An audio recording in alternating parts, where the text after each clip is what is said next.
Hello everyone, welcome back to Midnight Lullaby. I know many of you are here to drift gently into sleep. Before you close your eyes, please give this video a like and subscribe to the channel. I'd also love to hear from you in the comments. Let me know where in the world you're listening from. Now, turn off the lights, get comfortable, and let the story carry you into dreams.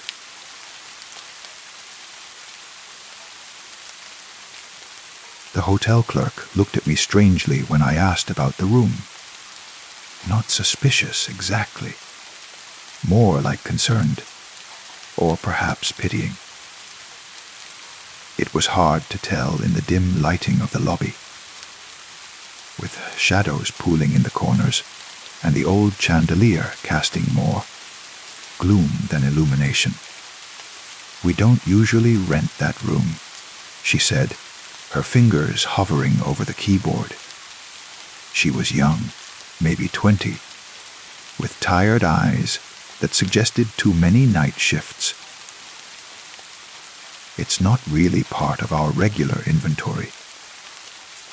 I should have listened to the hesitation in her voice. Should have asked why. I should have walked away and found another hotel in this unfamiliar city. But it was past midnight. I'd been driving for 16 hours, and every other place I'd tried was fully booked. Some kind of conference in town, everyone kept saying. Not a vacant room anywhere. "I don't mind," I told her. "I just need somewhere to sleep for the night." She looked at me for a long moment, then sighed and finished typing. "It's on the 4th floor, at the end of the hall. You won't find it unless you're looking for it." She slid a key across the counter. Not a key card. An actual key, old brass, heavy and cold in my palm. "Checkout is at 11. Please, don't be late." The way she said it made it sound less like hotel policy and more like a warning. I took the key and my duffel bag and headed for the elevator. The hotel was old, that much was obvious. The kind of place that had probably been elegant once, decades ago, before the highway was rerouted and the tourists stopped coming. Now it felt abandoned even with people in it, like a theater. After the show has ended, and everyone's gone home. The elevator groaned and shuddered as it climbed. 4th floor. The doors opened onto a hallway that stretched longer than seemed possible. Given the size of the building from outside, doors lined both sides, each with a brass number plate. 401, 403, 405, odd numbers on the left. Even on the right, marching down toward darkness. I walked, my footsteps muffled by threadbare carpet. The hallway lights were dim, some flickering, others burned out completely. I passed door after door. 415, 417, 419. The numbers climbing higher, the hallway seeming to stretch further, until finally I reached the end. There was one more door, but it had no number. Just blank brass where the plate should have been, polished brighter than all the others, reflecting the weak light like water. This was my room. I knew it without being told. The key slid into the lock smoothly, and the door opened without a sound. The room was ordinary, disappointingly ordinary. A double bed with a faded floral comforter, a nightstand with a lamp, a desk and chair by the window, a door that presumably led to the bathroom. It smelled faintly of cleaning solution and something else, something I couldn't quite identify. something like standing water, like old rain trapped in concrete. I dropped my bag and locked the door behind me. The deadbolt slid home with a solid thunk that should have made me feel secure, but somehow didn't. I checked my phone. No signal, of course. These old buildings were like Faraday cages. I was exhausted, but also wired from too much coffee and too many hours on the road. I decided to take a shower, wash away the travel grime, maybe relax enough to sleep.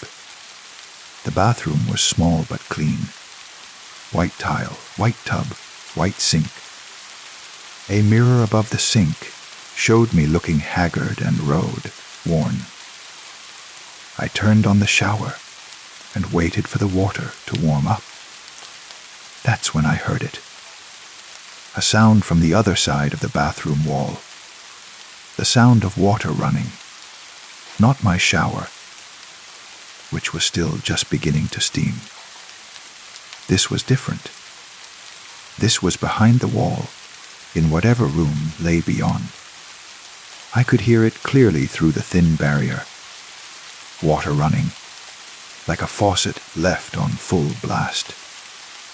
I stood there listening, soap in hand, as the sound continued. It went on and on, never varying in intensity. Just that steady rush of water flowing somewhere on the other side of the wall. I tried to remember the layout of the hallway. My room was at the end. There shouldn't be anything behind this wall. Just the exterior of the building. The night air. Empty space. But the water kept running. I showered quickly, trying not to think about it. Old buildings have strange acoustics. Pipes that carry sound in unexpected ways. It was probably coming from another floor, traveling through the plumbing. Nothing to worry about. Nothing strange. When I stepped out and turned off my shower, the other water stopped too. Immediately.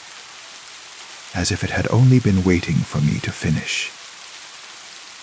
The silence was somehow worse than the sound. I dried off quickly and dressed in clean clothes, suddenly not wanting to be vulnerable, and naked in this small white room. When I emerged back into the bedroom, I felt better. Foolish even, letting my exhausted mind conjure mysteries where there were none. I climbed into bed and turned off the lamp. Darkness flooded the room. Broken only by a thin line of light from under the door and the faint glow of the city through the curtains. I closed my eyes and tried to sleep.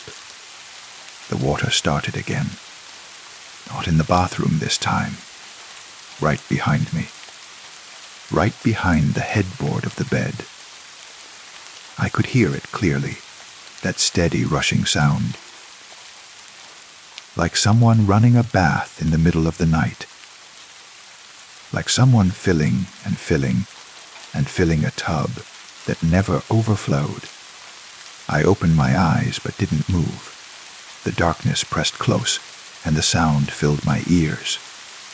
Water running, running, running, behind the wall. Behind the headboard, right behind my head. I told myself the same thing. Old pipes, strange acoustics. Nothing to worry about. But my heart was beating faster, and I couldn't seem to slow it down. There was something about that sound, something wrong. It was too steady, too constant, too close. Then I heard something else, a voice. Quiet, almost inaudible beneath the water. A woman's voice, humming. No melody, just a soft, wordless tune that rose and fell like breathing, like someone humming to themselves while drawing a bath. I sat up in bed, my eyes straining in the darkness. The humming continued. I could hear it clearly now, coming from the same place as the water. Behind the wall, behind the headboard. A woman's voice, humming softly, contentedly, as if she had all the time in the world. "Hello," I called out. My voice sounded small and uncertain in the dark room. "Is someone there?" The humming stopped. The water kept running, but the voice was gone. Silence, except for that endless rush of water. I should leave, I thought. I should get out of this bed, grab my bag, and leave this room right now. Find the clerk. Demand another room. Sleep in my car if I have to. Anything but stay here listening to phantom water and ghost voices in the walls. But I didn't move. Maybe I was too tired. Maybe I was too stubborn to admit I was scared. Maybe some part of me didn't believe I could really leave, that the door would open, that the hallway would still be there if I tried. Instead, I lay back down and pulled the covers over my head like a child hiding from monsters. The water ran on, and after a few minutes, the humming started again. Soft, gentle, almost soothing. If it weren't coming from inside the wall, I must have dozed off eventually, because when I opened my eyes again, everything was quiet. No water, no humming. Just silence and darkness, and the sense that hours had passed. I checked my phone. 3:30 in the morning. Still no signal. I needed to use the bathroom. I tried to ignore it, tried to wait until morning, but my body had other ideas. Finally, I got up and made my way across the dark room. I didn't turn on any lights. Some instinct told me not to move quietly, to not disturb whatever might be listening. The bathroom tile was cold under my bare feet. I could see my reflection in the mirror, a pale shape in the darkness.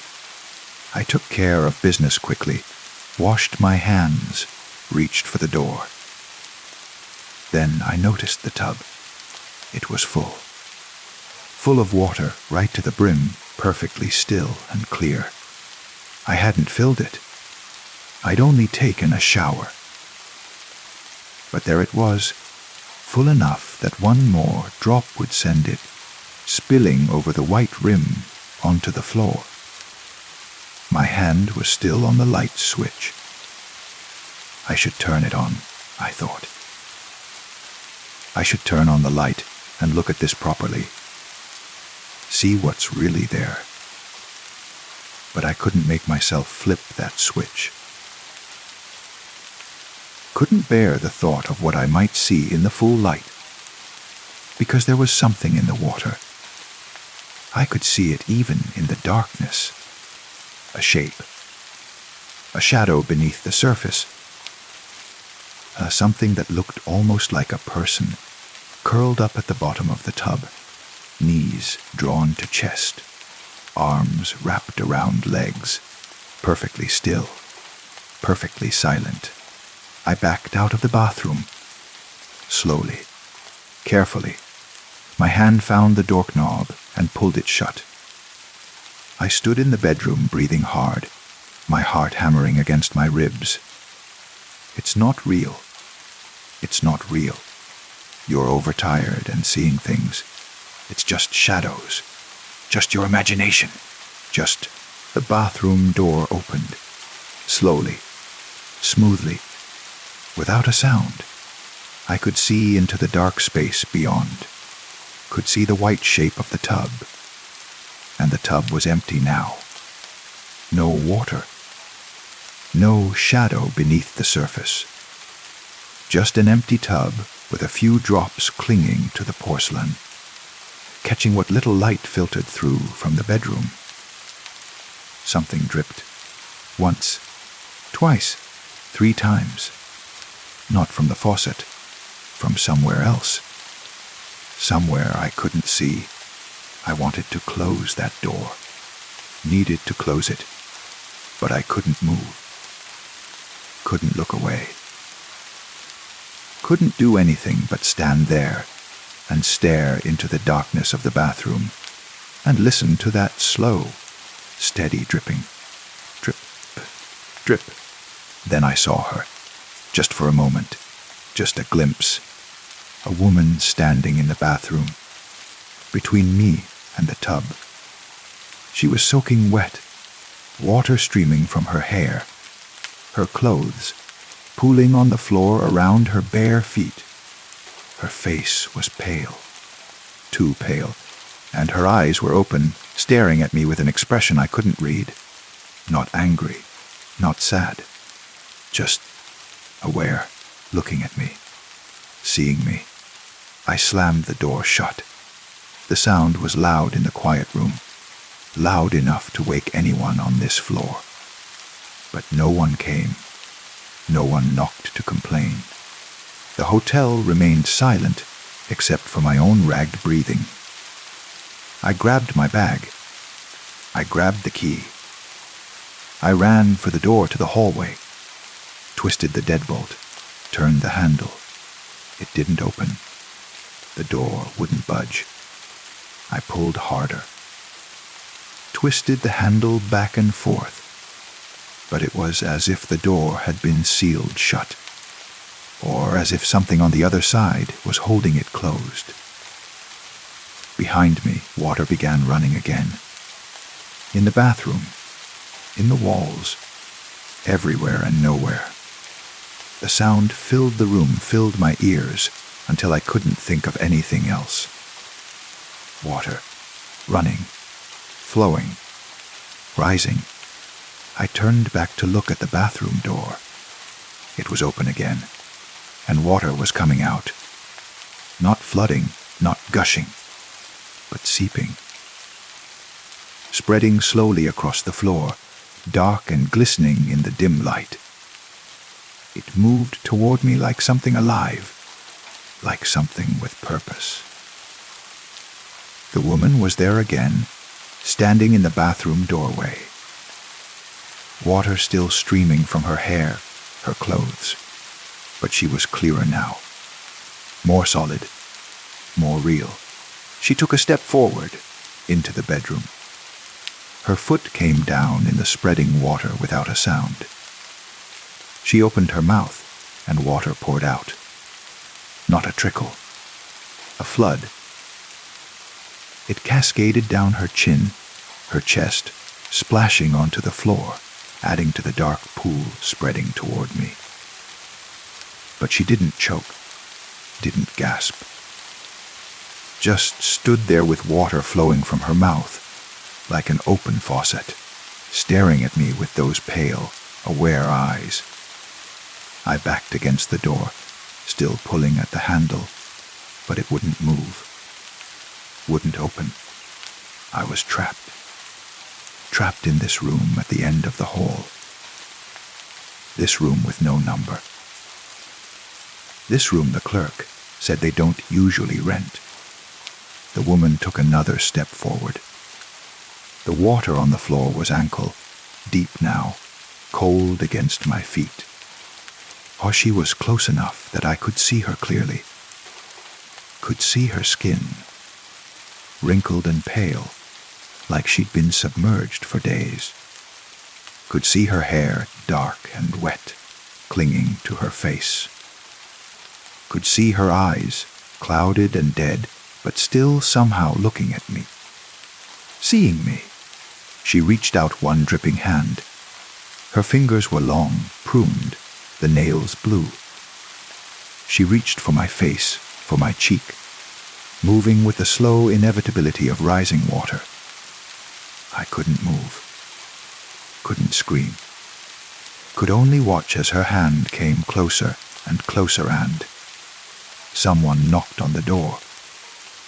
3 sharp raps, loud and sudden. A voice from the hallway, muffled but urgent. "Check-out time. You need to leave now." The woman froze. Her hand hung in the air between us, water dripping from her fingers. She turned her head, slowly, to look at the door, then back to me. And for just a moment, I could have sworn I saw something in those dead eyes. Not malice, not hunger. Something sadder, something like longing. Then she was gone. Between one moment and the next, she simply wasn't there anymore. The water was gone too. The floor was dry, the bathroom empty, everything normal, everything ordinary. The doorknob turned easily under my hand. The door swung open, revealing the desk clerk standing in the hallway, her hand raised to knock again. She looked at me with those tired eyes, that same concerned expression from the night before. "Check-out time," she repeated. "You need to leave." I grabbed my bag and pushed past her into the hallway. The morning sun was streaming through windows at the far end, bright and real and absolutely normal. I ran to the elevator, Tess jabbing the button, not looking back at that door with no number. "Did you sleep well?" the clerk asked as she followed me down the hall. I didn't answer. Couldn't answer. I got into the elevator and watched her standing there, watching me as the doors slid closed. Back in the lobby, I returned the key without a word. The morning clerk, a different woman, older and cheerful, took it with a smile. I walked out into the sunshine and got into my car. My hands were shaking as I started the engine. I pulled out of the parking lot and drove, putting miles between myself and that hotel, that hallway, that room. It's been 3 months now. I'm home. I'm safe. Everything is fine. But sometimes, late at night, I hear water running, behind the walls, under the floors, somewhere just out of sight. And sometimes I wake up to find my bathroom door standing open, the tub full to the brim with clear, still water. I never look too closely, never turn on the light, because I know what I might see reflected in that water. I know who might be waiting just beneath the surface, patient and pale, ready to reach out with dripping fingers and pull me down into depths that have no bottom. The clerk was right. It wasn't really part of their regular inventory.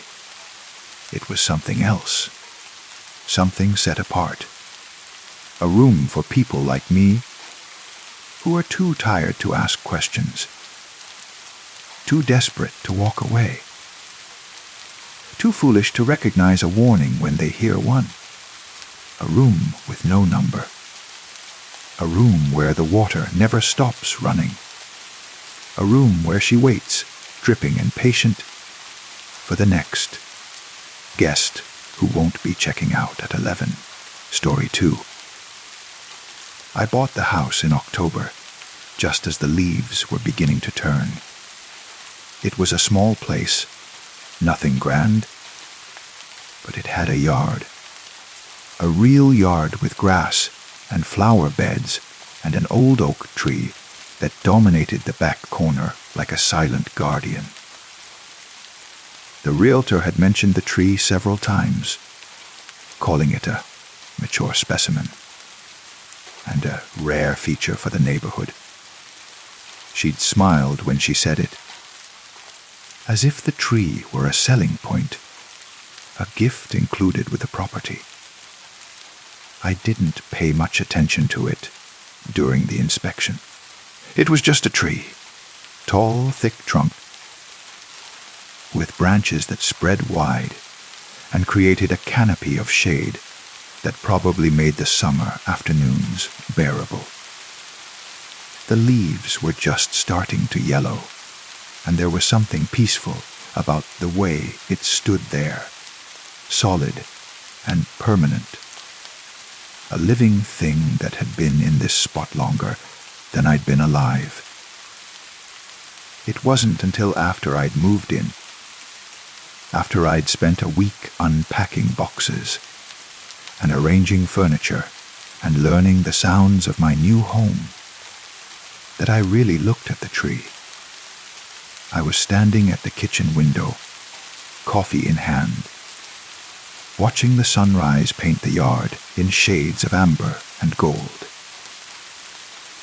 The tree was silhouetted against the light, its branches stark and skeletal now that more leaves had fallen. And that's when I saw it, the way the trunk curved and twisted, the way the branches extended at odd angles, the particular pattern of knots and burls in the bark. It looked like a person. Not vaguely, not in the way clouds sometimes look like faces if you squint and use your imagination. This was specific, deliberate, almost sculptural in its resemblance. The trunk formed a body, a torso with a slight lean, as if caught mid-stride. Two main branches extended like arms, one reaching up and out, the other hanging down, bent at what could have been an elbow. Higher up, a section of the trunk had a growth that created the unmistakable impression of a head, tilted slightly to one side. And there, in the bark, darker patches that could have been eyes, a mouth. The suggestion of a face frozen in an expression I couldn't quite read. I set my coffee down, my hands suddenly unsteady. It was just pareidolia, I told myself. The human brain is wired to see faces, to find patterns and meaning in randomness. Trees grow in strange ways. It didn't mean anything, but I couldn't unsee it. Every time I looked out at the yard, there it was, the figure in the tree, standing in my backyard, watching my house with those dark, not eyes. The weather turned colder, and the last of the leaves fell. The tree stood bare against gray November skies, and the human shape became even more pronounced without the concealment of foliage. I found myself avoiding the kitchen window, taking my coffee to the living room instead, drawing the curtains over the back door. It was just a tree. I knew that. But knowing something intellectually and feeling it emotionally are two very different things. The first night it rained, I heard the crying. It was past midnight. I'd been lying awake, listening to the rain drum against the windows. A steady rhythm that should have been soothing, but instead felt somehow urgent, almost frantic. Then, beneath the sound of the rain, I heard something else, a low, keening sound, mournful and human and utterly wrong. I sat up in bed, my heart already racing, telling myself it was the wind, or a neighbor's cat, or the old pipes in the house settling and creaking. But the sound continued, rising and falling, a sob that seemed to come from everywhere and nowhere at once. I got out of bed and moved to the window. The backyard was dark, illuminated only by the faint glow of streetlights filtering through the rain.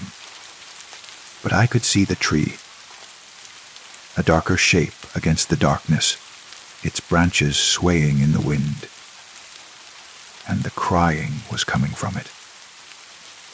I pressed my face against the cold glass, my breath fogging the window, straining to see. The sound was clearer now, unmistakable. Someone was weeping, deep racking sobs that spoke of grief so profound it bordered on agony. And it was coming from the direction of the tree. I grabbed my phone and turned on the flashlight, shining it out the window. The beam cut through the rain and caught the tree in its glow, and for just a moment, just the briefest instant, I could have sworn I saw the face in the bark moving, the mouth opening, the eyes reflecting light like they were wet with tears. Then it was just a tree again. Just wood and bark and empty spaces where I'd imagined features. But the crying didn't stop. I stood there for over an hour, frozen by the window, listening to that sound. It never changed in pitch or intensity, just that same steady weeping, as constant as the rain. Only when dawn began to lighten the sky did it fade, gradually diminishing until it was gone, leaving only the ordinary sound of rain on leaves and earth. I didn't sleep the rest of that night. I sat at my kitchen table, lights on, coffee growing cold in front of me, refusing to look out at the yard. When full daylight came, I forced myself to go outside. The tree looked the same as always. Just a tree, stark and bare, its roots deep in the rain, softened earth. I walked around it slowly, examining the trunk, the branches, looking for, I don't know what. Evidence of speakers hidden in the bark. Some rational explanation for the sound I'd heard. There was nothing. Just an old oak tree that happened to look like a person if you looked at it the right way. I went back inside and researched the house's history. Nothing unusual came up. The previous owners had lived here for 20 years before retiring to Arizona. Before them, a young couple who'd moved for work. Before them, the original builders. No deaths on the property, no tragedies. No reason for a haunting, if such things even existed. It didn't rain again for several days, and I began to convince myself that I'd imagined the whole thing. Or if not imagined it, then measured it. Maybe it had been a neighbor, someone mourning behind closed doors, the sound carrying strangely in the rain, thick air. But then another storm came, this one in the middle of the night, and the crying started again. This time I was ready. I put on my coat and boots and went outside, flashlight in hand. Rain soaking through my clothes within seconds. I marched across the yard to the tree and stood before it, shining my light up into the branches. "Who are you?" I called out, feeling foolish even as the words left my mouth. "What do you want?" The crying didn't change, didn't acknowledge my presence. It simply continued, that same heartbroken sobbing, coming from everywhere and nowhere. I pressed my hand against the trunk, feeling the rough bark, the solid reality of wood beneath my palm. It was just a tree. It had to be just a tree. But the bark was warm. Not the cold dampness I expected, but warm, almost body temperature. As if something living in a way that trees shouldn't be was pulsing beneath the surface. I jerked my hand back and stumbled away, nearly falling in my haste to get back to the house. Behind me, the crying continued, indifferent to my fear. I couldn't stay in that house anymore. I called in sick to work the next day and went to a hotel, leaving the tree alone in the yard with its grief. But lying in that anonymous hotel bed, listening to the ice machine hum and the distant sound of traffic, I realized I couldn't run from this. It was my house, my property, my tree, and something in me needed to understand what was happening. I spent days researching folklore about trees, stories of drieds and tree spirits, accounts of people who claimed to hear trees speak. Most of it was nonsense, fantasy and superstition, but some of the stories struck a chord. Trees as witnesses, as recording keepers of the land.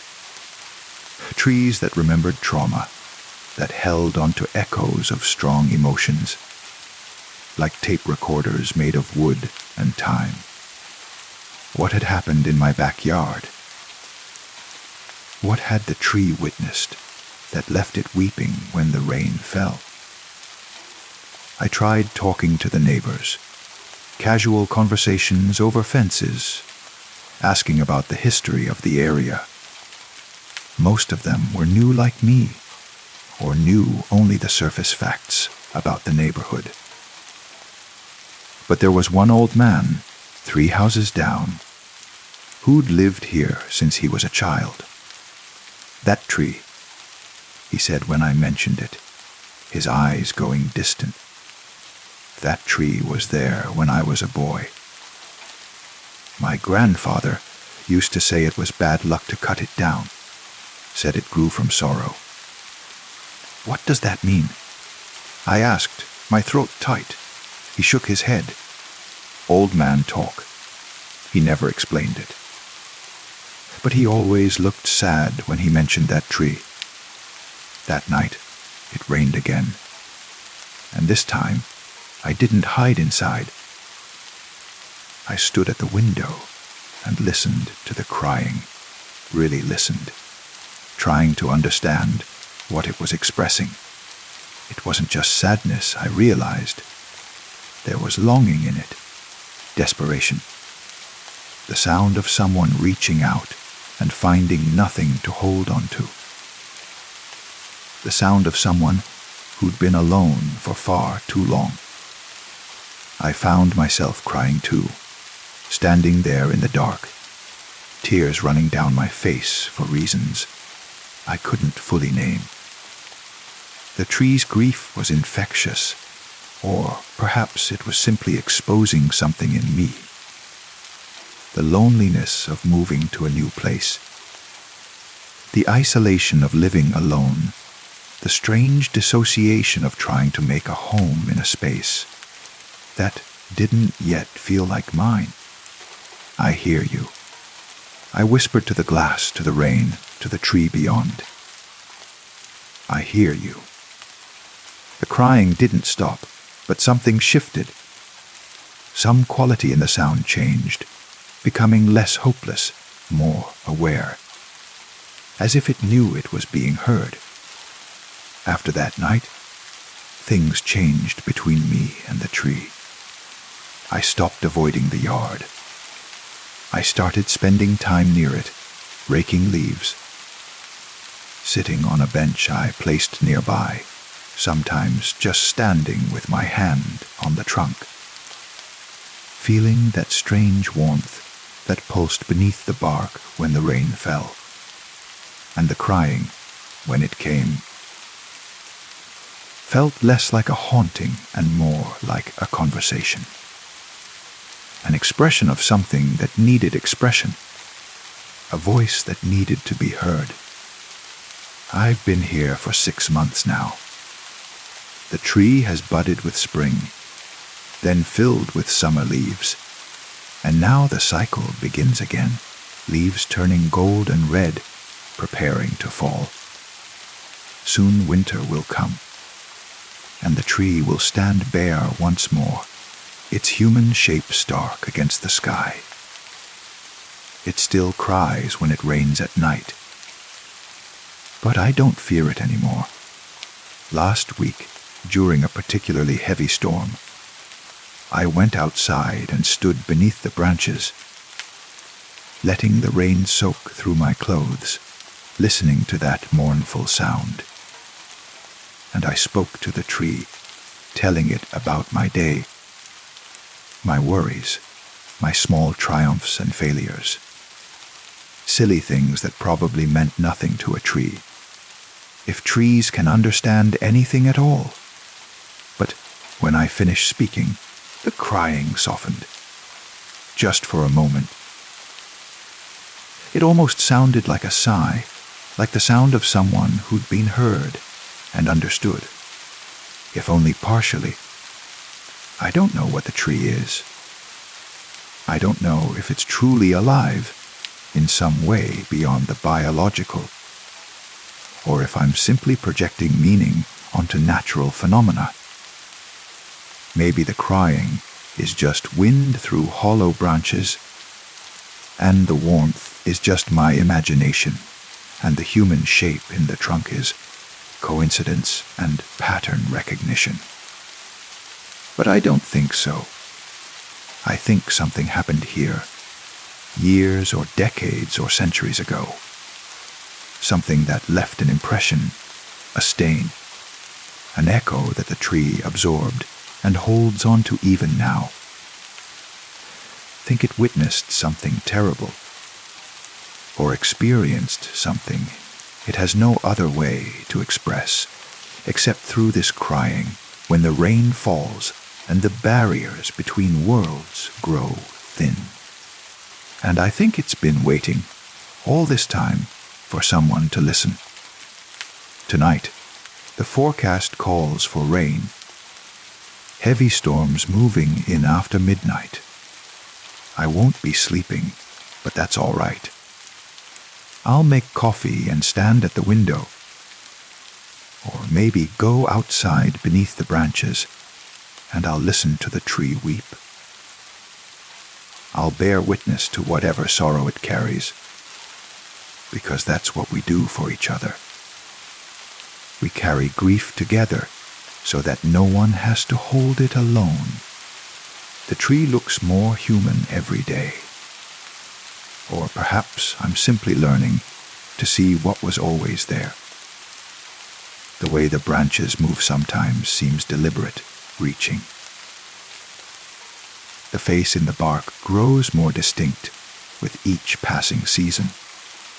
And sometimes, on still nights when no wind blows, I swear I can see it breathing, the trunk expanding and contracting ever so slightly, as if drawing breath for its next cry.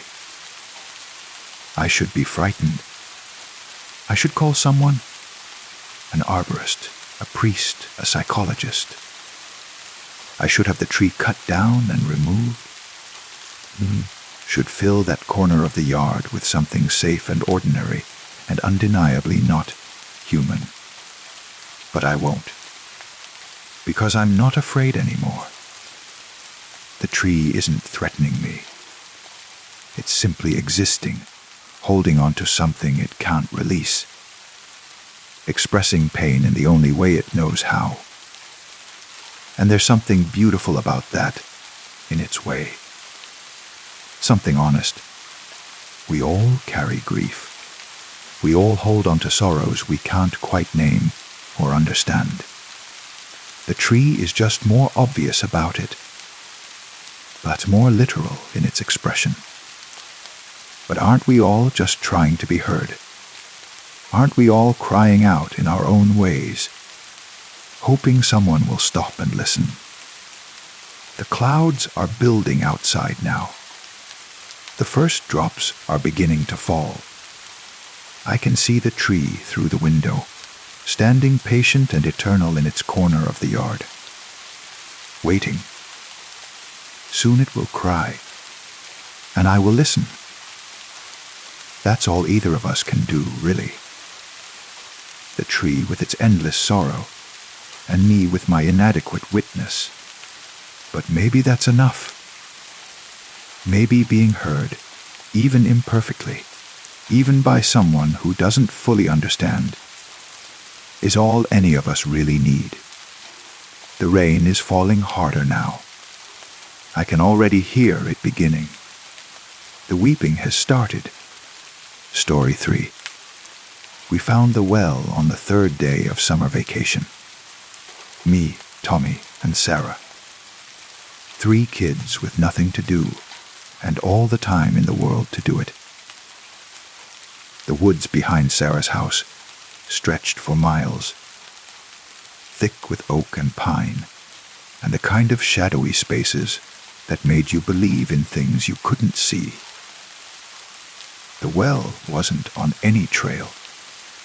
We'd gone off path, chasing what Tommy swore was a fox, but was probably just a rust-colored cat. Through brambles and over fallen logs, deeper than we'd ever been before, until we emerged into a small clearing we'd never seen. And there it was. An old stone well, maybe 4 feet across, rising from the forest floor like a tooth from green gums. The stones were covered in moss, and the wooden roof that must have once covered it had long since collapsed, leaving only rotted beams scattered around the opening. Cool, Tommy said, which was his word for everything from ice cream to dead birds. Sarah was more cautious. We shouldn't mess with it. It's probably dangerous. But I was already walking toward it, drawn by curiosity and that peculiar magnetism that old, forgotten things have. The stones were cold under my hands as I leaned over the edge and peered down. Darkness, pure and absolute. I couldn't see the bottom, couldn't even see a few feet down. It was like looking into a hole in the world. "Hello," I shouted into it. My voice echoed back, distorted and strange.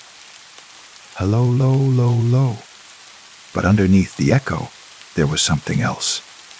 A sound so faint I almost missed it. A sound like breathing, or wind through a distant tunnel, or something large and alive stirring far below. "Did you hear that?" I asked. Hear what? Sarah had come closer now, curiosity overcoming caution. That sound, from the well. We all leaned over and listened. For a moment, there was nothing. Just the normal sounds of the forest. Birds calling, wind in branches, the distant hum of insects. Then we heard it. All of us this time. A sound rising from the depths of the well. Not an echo. Something new. Something that sounded almost like words, but wasn't quite. A low, rumbling vocalization that made my chest vibrate. "Whoa," Tommy breathed. "What is that?" "Probably just wind," Sarah said, but her voice was uncertain. "Or water moving underground." "It sounded like talking," I said. Like something trying to talk. We listened for a while longer, but the sound didn't repeat. Just darkness and silence from the well's open mouth. Eventually, we left, marking our trail so we could find the place again. It became our secret, our special spot. The weird old well in the woods that made strange noises. We came back the next day, and the day after that. Each time, we'd call down into the well, listening for that sound. Sometimes it came, sometimes it didn't, but when it did, it seemed clearer each time. More like language. More like something was learning to form sounds that we might understand. Tommy started bringing things to drop in. Rocks at first, coins, a marble. We'd listen for them to hit bottom, to hear how deep it went. But we never heard them land, just silence, or sometimes that breathing sound. That rumbling, almost voice rising from the dark. What if something's down there? Sarah asked on the 5th day. What if we're bothering it? Like what? A bear? Tommy laughed. Bears don't live in wells.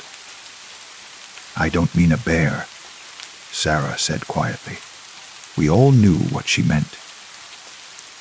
But none of us wanted to say it out loud. Wanted to name the thing we were all thinking about. The thing that might live in the dark at the bottom of an old well in the woods. On the 7th day, the sound was different. Clearer, more distinct. It came as we were about to leave. Having spent an hour dropping pebbles and calling hello, and generally acting like kids who'd found a mystery too, interesting to leave alone.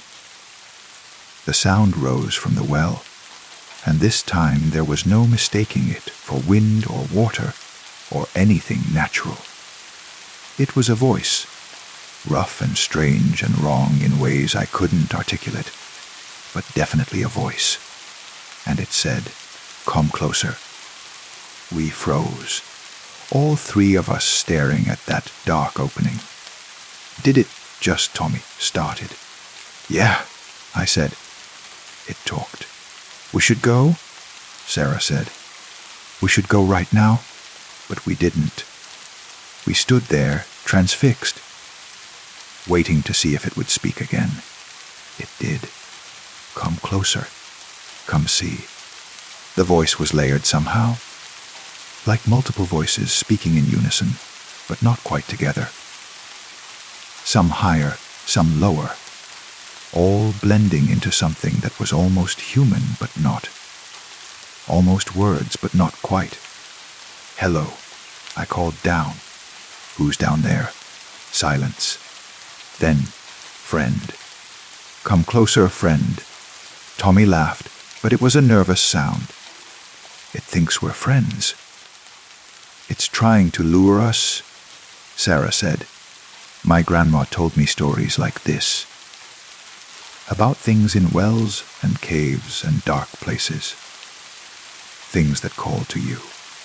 You're not supposed to answer. You're definitely not supposed to get close. But I was already leaning over the edge again, peering into that darkness. What are you? I called down. The voice came back faster this time, eager, lonely, so lonely. Long time in the dark. Come closer. Let me see you. How can you see us? Tommy asked. There's no light down there. A sound came up. It took me a moment to recognize it as laughter. Deep and rumbling and entirely wrong. Don't need light. See other ways. See heat. See movement. See life. Sarah grabbed my arm. We need to leave. Now, she was right. I knew she was right. Everything in me was screaming to get away from this well, this voice, this thing in the dark. But I couldn't move. None of us could. We stood there like deer in headlights, staring down into nothing, while something stared back up at us. Pretty children, the voice said. Warm children. Been so long since anyone came. Everyone forgets. Everyone leaves. But you came. You called. You woke me. We didn't mean to, I said. We were just exploring. Exploring. Yes, that's good. Come explore more. Come closer. Come down. Down. Tommy's voice cracked. Into the well. Easy to climb. Stones are strong. Come down and see. Come down and play. So lonely. So long alone in the dark. We can't do that, Sarah said firmly. We have to go home for dinner. Our parents are expecting us. More of that wrong laughter. Parents. Yes, they worry. They protect. But they can't protect you here. Here is mine. My place. My dark. My home. The temperature seemed to drop. Or maybe I was just suddenly aware of how cold I was. How the shadows around the well seemed deeper than they should be. How the normal sounds of the forest had gone quiet. What are you? I asked again, whispered this time. The voice, when it came, was almost gentle, almost kind, which made it so much worse. Old, very old, older than trees, older than stones. Here before the well. The well was built on top of me. Trap, prison, but also mouth. Opening, way for things to fall in, animals, birds. Sometimes, people. People fall in? Tommy asked. Sometimes, not often, but sometimes so careless people, walking in the dark, leaning too close. Curiosity. Always curiosity like you. You're curious, aren't you? Want to know what's down here? No, Sarah said. We don't. We're leaving. Leaving. But you just got here. We're just getting to know each other. You called to me. You woke me. You can't leave now. That's rude. The voice was changing, getting harder, angrier. The multiple tones were separating, becoming more distinct. Some high and childlike, some deep and growling. All of them speaking together, saying the same words but in different ways. You called. You called. You called. They chanted. You woke us. You disturbed. You must stay. Must come down. Must see what you've done. Run, Sarah said. Run now. That we should have. We should have turned and run back through the woods, back to her house, back to safety and light and parents who could protect us. But something was wrong. My legs felt heavy. The air felt thick. Moving was like trying to walk through water. Can't run, the voices said, almost singing now. Too late for running, too late for leaving. You're in our place now. Our circle, our reach. We can feel you. Feel your warmth. Feel your fear. It's delicious. The darkness in the well was moving. I could see it now, swirling and churning like water being drained. But it was rising, not falling. Rising up from the depths, spilling over the stone edge, spreading across the ground toward our feet. It's not real, Tommy said, his voice shaking. It's just shadows, just tricks. Very real, the voices corrected. Very real. Very hungry. Been so long since we fed, since we tasted, since we took. You woke us, now you pay. The darkness touched my shoe. It was cold. So cold it burned. I jerked my foot back, and the movement broke whatever spell had been holding me. I could move again. I grabbed Sarah's hand, and she grabbed Tommy's, and we ran. Behind us, the voices rose in a howl of rage and hunger. Come back! Come back! You called! You owe! You owe! We crashed through the forest, branches whipping our faces, roots trying to trip us. The voices followed, echoing through the trees, coming from everywhere and nowhere. Sometimes ahead of us, sometimes behind, sometimes right beside us, whispering in our ears. Can't run far enough, can't hide. We know you now. Know your smell, your taste, your fear will find you in the dark, in your dreams, in the spaces under your bed.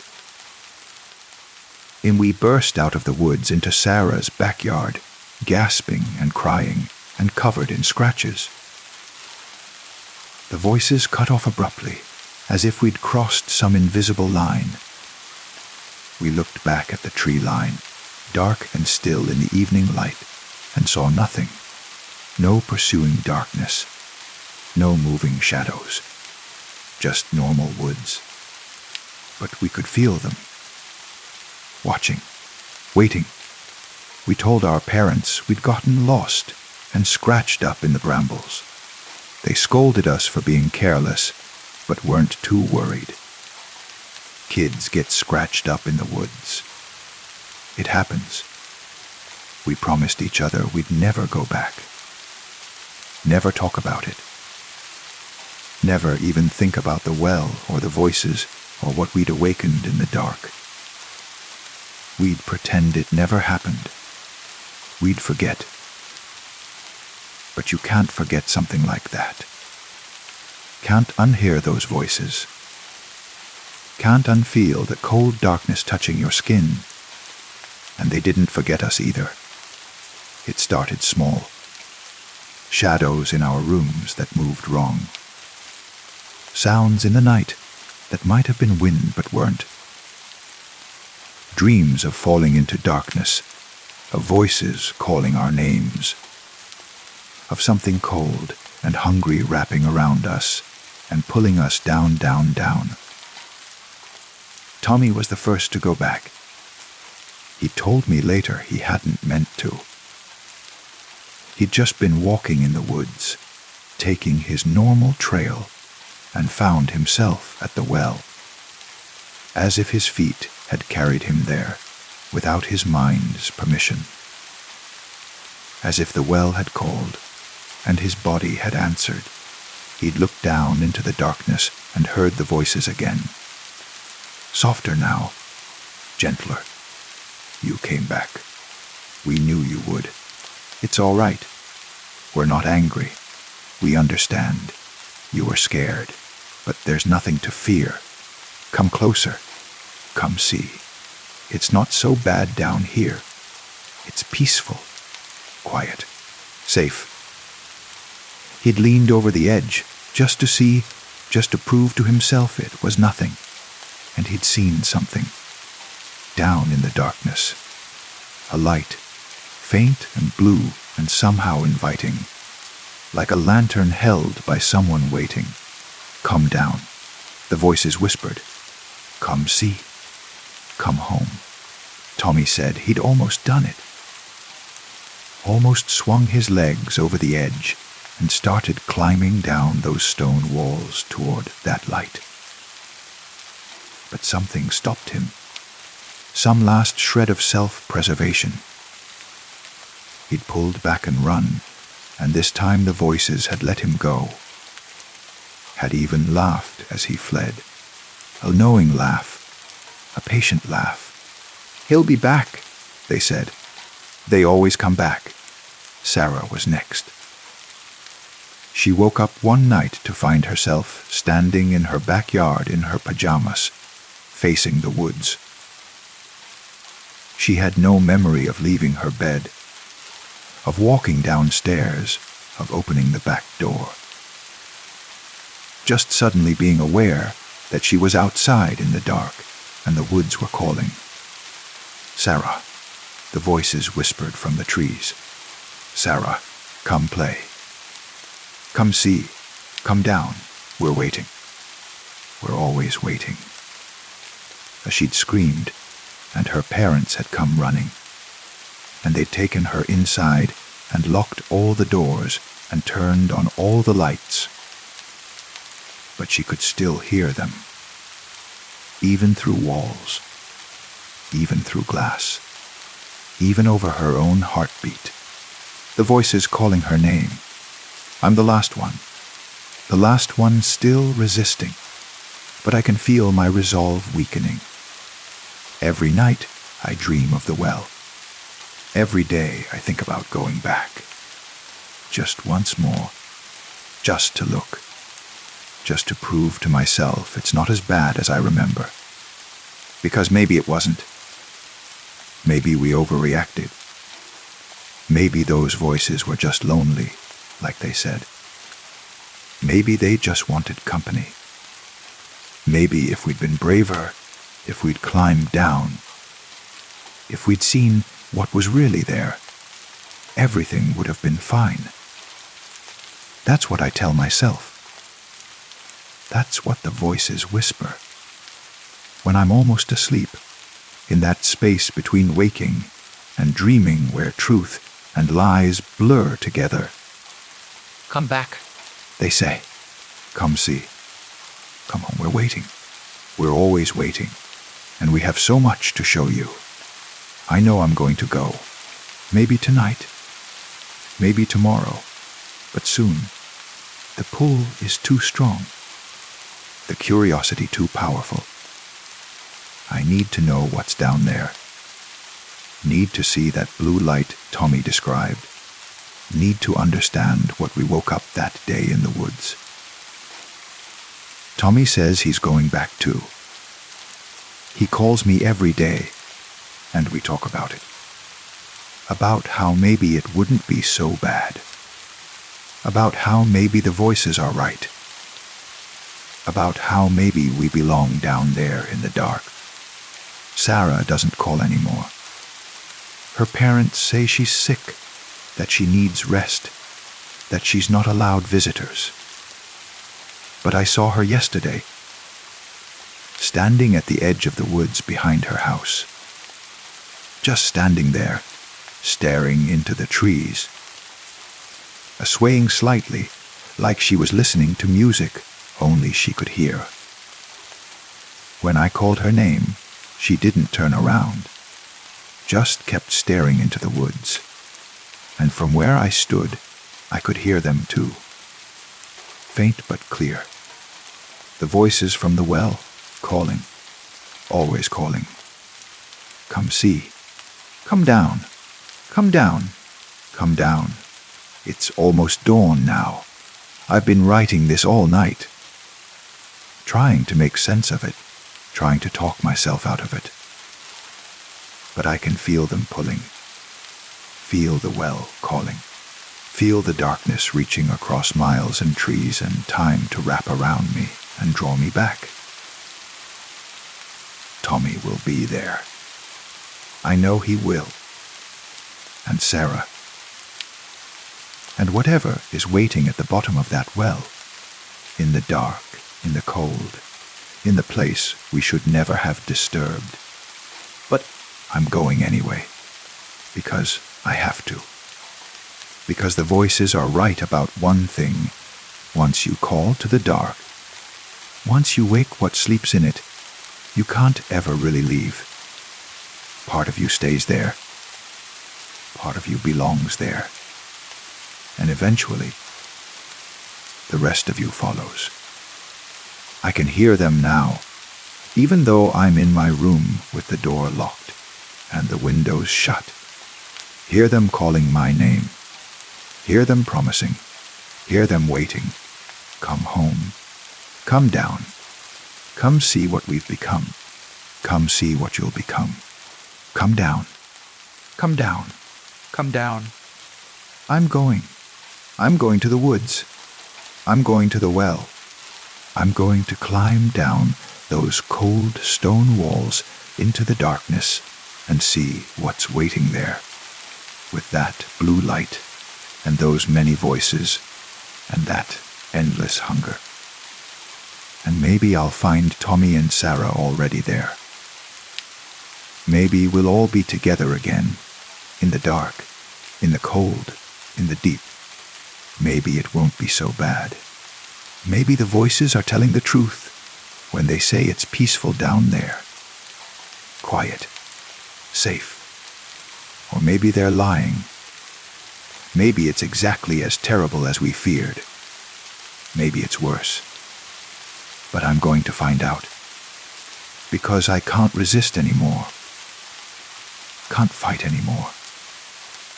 Can't pretend anymore that I'm not already halfway down that well, already falling through darkness toward whatever waits below. The sun is rising, Soon my parents will wake up. Soon they'll come to my room and find this note. Soon they'll go to the police and tell them their child is missing. And the police will search the woods, and they'll find the well, and they'll call down into it, listening for a response. And maybe they'll hear voices answering, voices that sound almost like children, almost like Tommy and Sarah and me, almost human but not quite. And maybe they'll lean closer to hear better. Maybe they'll be curious. Maybe they'll wonder what's down there. And maybe the voices will start to talk to them too. Come closer. Come see. Come down. We're waiting.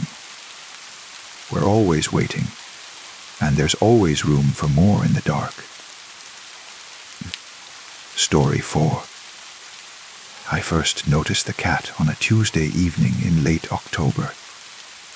The light was fading. That particular quality of autumn dusk, where everything seems dipped in amber and shadow. I was coming home from work, my footsteps echoing on the empty sidewalk, when I saw it sitting perfectly still at the base of my front steps. It was black. Entirely black. Not the warm black of charcoal or the soft black of velvet, but a black that seemed to absorb the light around it, as if the cat were a small tear in the fabric of the evening itself. I stopped walking. The cat stared at me. Its eyes were what held me there, frozen with my keys dangling from my hand. They were large and luminous, catching what little light remained in the sky. But something was wrong with the reflection. When you look into an animal's eyes, you expect to see the world mirrored back. The sky, the trees, your own face perhaps. But in this cat's eyes, I saw fire. Not reflected fire. Not the orange glow of a nearby street lamp or the last rays of the setting sun. Actual flames, dancing and wrething, as if I were staring into two tiny furnaces. The fire moved independently in each eye, crackling silently behind the glass, like surface of its gaze. I blinked. The cat blinked. The flames continued to burn. Shoo, I said weakly, my voice sounding strange in the quiet street. Go on. The cat did not move. It sat with its tail curled neatly around its paws, patient and still. Those burning eyes fixed on me with an intensity that made my skin prickle. I climbed the steps, giving the cat a wide berth, and fumbled with my keys. My hands were shaking slightly, though I couldn't have explained why. It was just a cat. Just an unusual trick of the light. When I finally got the door open and glanced back, the cat was still there, still watching, the fire in its eyes dancing like candle flames in a draught. The next morning, I convinced myself I had imagined it. The flames. The cat had probably been real enough. There were strays in the neighborhood. But the fire had been a trick of exhaustion, of the strange light, of my mind playing games after a long day. I laughed at myself as I drank my coffee, standing at the kitchen window that overlooked the street. The laugh died in my throat. The cat was there, in exactly the same spot, in exactly the same position. In the bright morning sunlight, it looked even more impossibly black, like a hole cut out of the world. And its eyes, I could see them even from the second floor, still burned with that impossible fire. I went to work. I tried not to think about it, but all day, as I sat at my desk and attended meetings and typed emails, I kept seeing those eyes, the flames reflected on the inside of my eyelids when I blinked. Dancing, always dancing, never going out. That evening, I took a different route home. I walked 3 blocks out of my way, circling around to approach my house from the opposite direction. It was foolish, I knew, but something about the cat unnerved me in a way I couldn't articulate. It was just too still, too patient, too focused. When I turned onto my street, my steps slowed. The cat was there, on my front steps, in the exact same position, as if it hadn't moved in the 4 hours since I'd first seen it. Waiting. This time, I walked up to it deliberately. I needed to prove to myself that this was just an ordinary animal, that the flames were an illusion, that there was a rational explanation. As I approached, the cat's eyes followed me, those twin fires burning steadily. I crouched down, extending my hand cautiously. "Here, kitty," I whispered.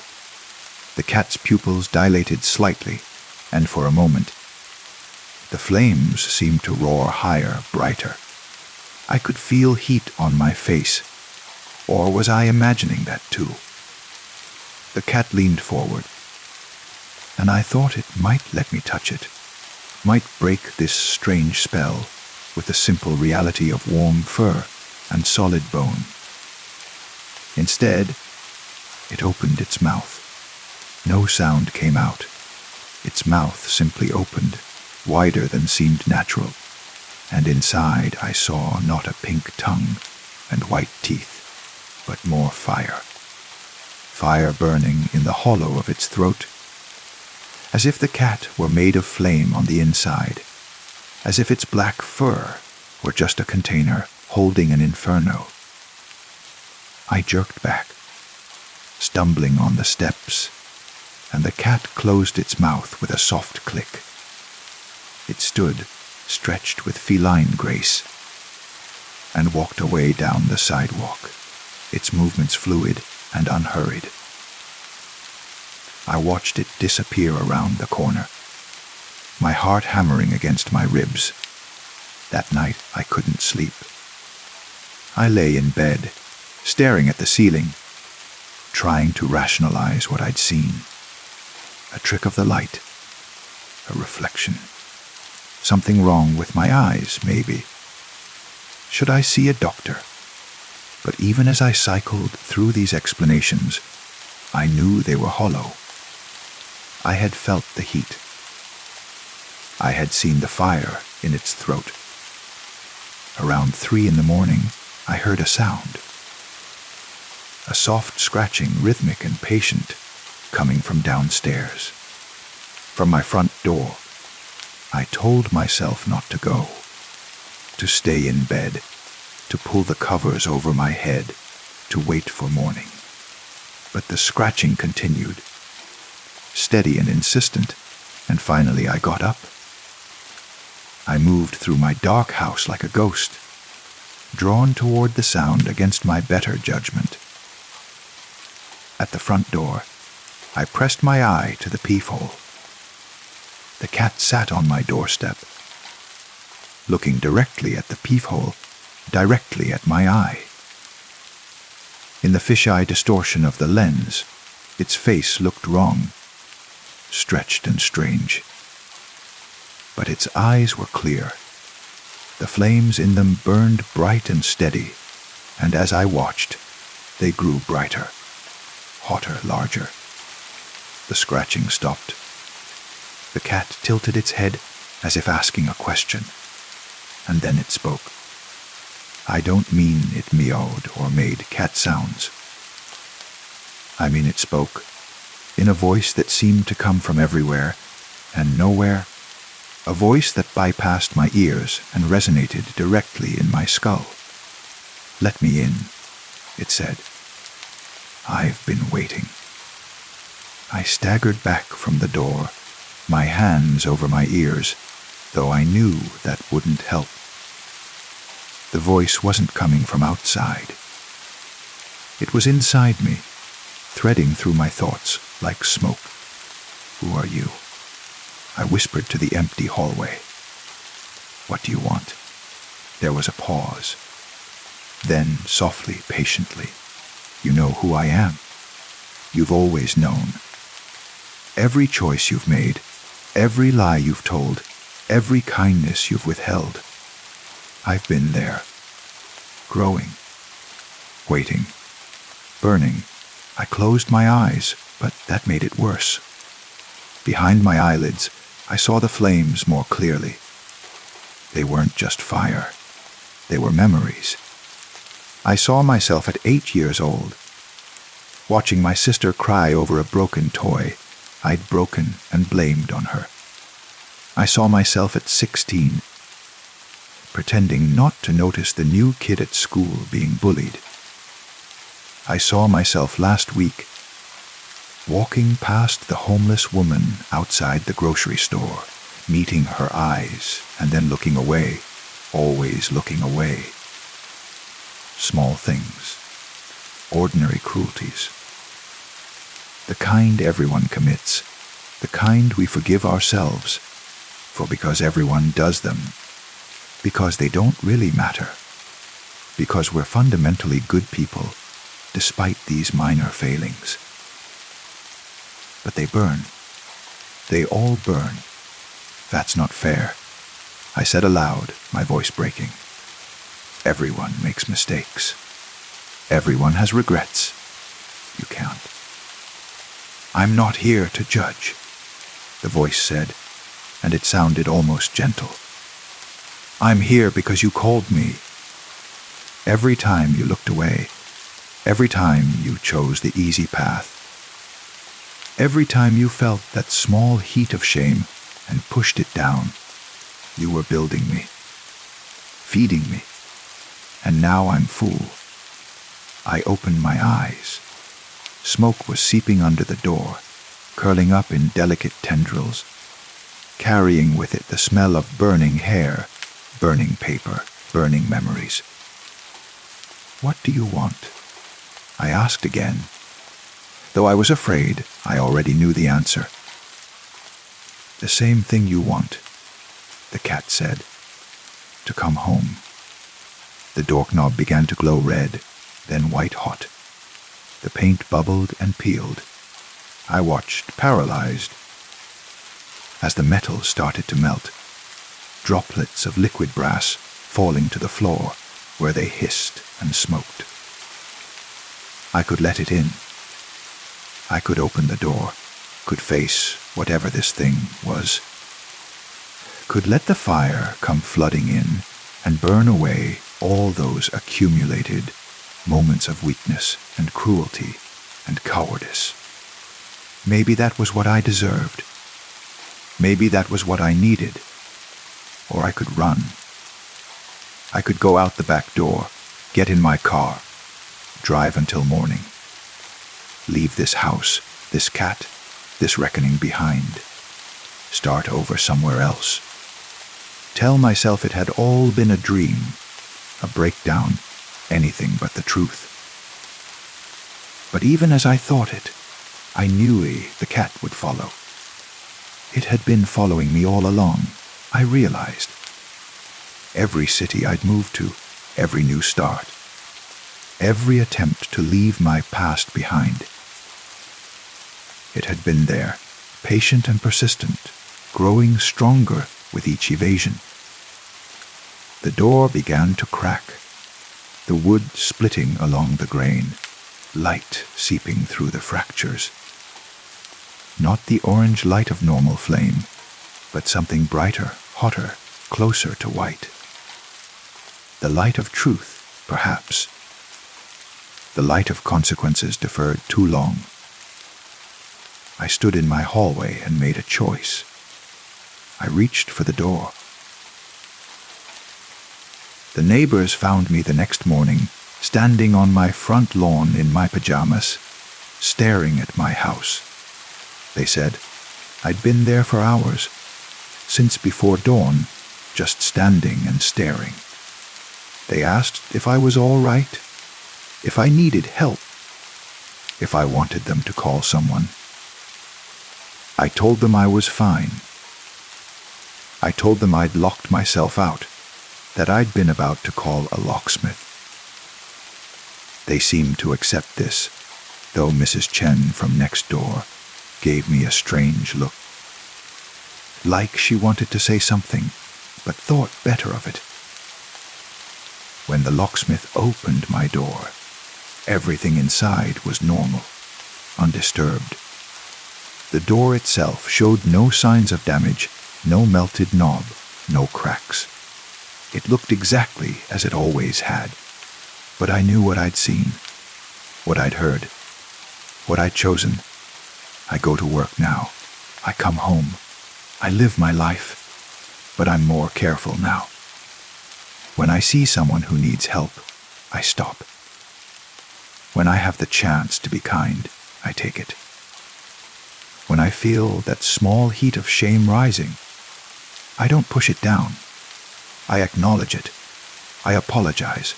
I try to do better, because the cat is still there, every evening. When I come home, it's sitting on my front steps. Still black as a void, still patient as stone. But something has changed. The fire in its eyes has dimmed a little, not extinguished. I don't think it ever will be, not completely, but banked, controlled, turned down to embers. It watches me. It waits. And I know that if I slip, if I fall back into old patterns, if I let the small cruelties accumulate again, the flames will rise. The door will glow. And next time, I might not have the strength to reach for the handle. So I'm careful. I'm vigilant. I'm trying to be better. And every night, as I unlock my door and step inside, I whisper to the cat, "Not tonight. Not yet." And the cat blinks its burning eyes and waits. Story 5. The alarm started at 3:47 p.m. on a Thursday, which was unusual because fire drills were always scheduled for first thing in the morning. We'd had one just 2 weeks ago. The predictable bleating of the alarm, the orderly procession down the stairs, the gathering in the parking lot while someone with a clipboard checked off names. Routine. Boring. The kind of thing you don't think about even while you're doing it. But this one was different. This one came without warning.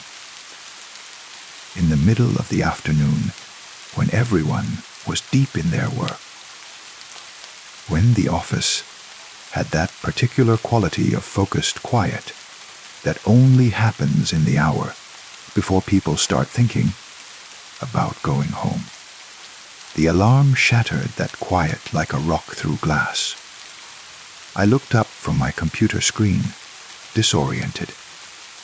Around me, my coworkers were already standing, grabbing their phones and jackets, moving toward the exits with the practiced efficiency of people who'd done this dozens of times. I saved my work, habit, and stood up, pulling my cardigan from the back of my chair. "Come on, Sarah." My cubicle neighbor Michael called over the sound of the alarm. "Let's get this over with." I followed the flow of people toward the stairwell, watching the office empty in waves. The finance department went first. They sat closest to the stairs. Then marketing. Then our department, data analytics. We moved like water, following the path of least resistance. Everyone calm, because this was routine, this was practice, this was not real. The stairwell was crowded and slow. I could hear people joking, complaining about the timing, wondering if we'd be back before the end of the day, or if this would bleed into our evening. Someone mentioned that the coffee shop next door had a special on lattes. Maybe we could grab some while we waited. Normal conversation for an abnormal interruption that had become so normal it wasn't really an interruption anymore. Outside, the October air was crisp and bright. The parking lot was filling with people in business casual, looking slightly lost without their desks and computers and the familiar context of the office. Someone from HR stood near the back entrance with a clipboard, checking us off. I found Michael in the crowd, and we stood together, watching as more people emerged from the building. "Did you hear anything about this?" I asked him. He shook his head. "Unscheduled, I guess. Maybe someone pulled the alarm by accident." We waited. The crowd grew, and the HR woman kept checking her list, counting heads. I watched the building, its glass and steel facade reflecting the afternoon sun, looking perfectly normal. No smoke. No fire trucks, no drama. Just a drill. Just practice for something that would probably never happen. After about 15 minutes, the all clear was given. People started moving back toward the entrance, ready to return to their desks, to their emails, to the work they'd left suspended. I followed Michael, but as we reached the door, I realized I'd left my phone on my desk. My actual phone, not my work phone. The one with my photos, my messages, my life in it. I forgot my phone, I told Michael. "Go ahead. I'll be right behind you." "You sure?" He was already moving with the crowd, eager to get back. "Yeah. Just a second." I turned and went back to the entrance, swimming against the current of returning workers. The HR woman was gone, her clipboard abandoned on a parking barrier. Everyone had been accounted for. Everyone was going back. I slipped inside and headed for the stairs. The building felt different without people in it. I'd never been in the office when it was truly empty. There was always someone around, even after hours, even on weekends. But the fire drill had cleared everyone out at once, and in those few minutes before everyone returned, the space felt strange, hollow, like a stage set between performances, waiting for actors to give it purpose again. I climbed the stairs to the 7th floor, where our office was. The stairwell door closed behind me with a heavy thunk, and suddenly the silence was complete. The fluorescent lights hummed overhead, that sound you never notice until there's nothing else to hear. My footsteps on the industrial carpet seemed too loud. I walked through the empty office toward my desk. The computer screens were all still on, screensavers dancing or documents frozen mid-word. Coffee cups sat abandoned, still warm. A banana on someone's desk was turning brown. Everything had the quality of interrupted life, like a photograph of a moment that wasn't ready to be captured. My phone was where I'd left it, face down next to my keyboard. I picked it up, checked it. No messages, no missed calls, and turned to head back to the stairs. That's when I saw her. Someone was sitting at my desk. Not at one of the desks nearby, not at Michael's cubicle, or Janet's, or anyone else's. At mine. In my chair, facing my computer, her back to me. She was wearing dark clothing, and her hair was pulled back in a bun. And she was absolutely still, the way people are when they're deeply focused on something on their screen. My heart lurched. The logical part of my brain immediately started explaining. It was a coworker who'd come back early, who'd sat at the wrong desk by mistake, who was checking something urgent.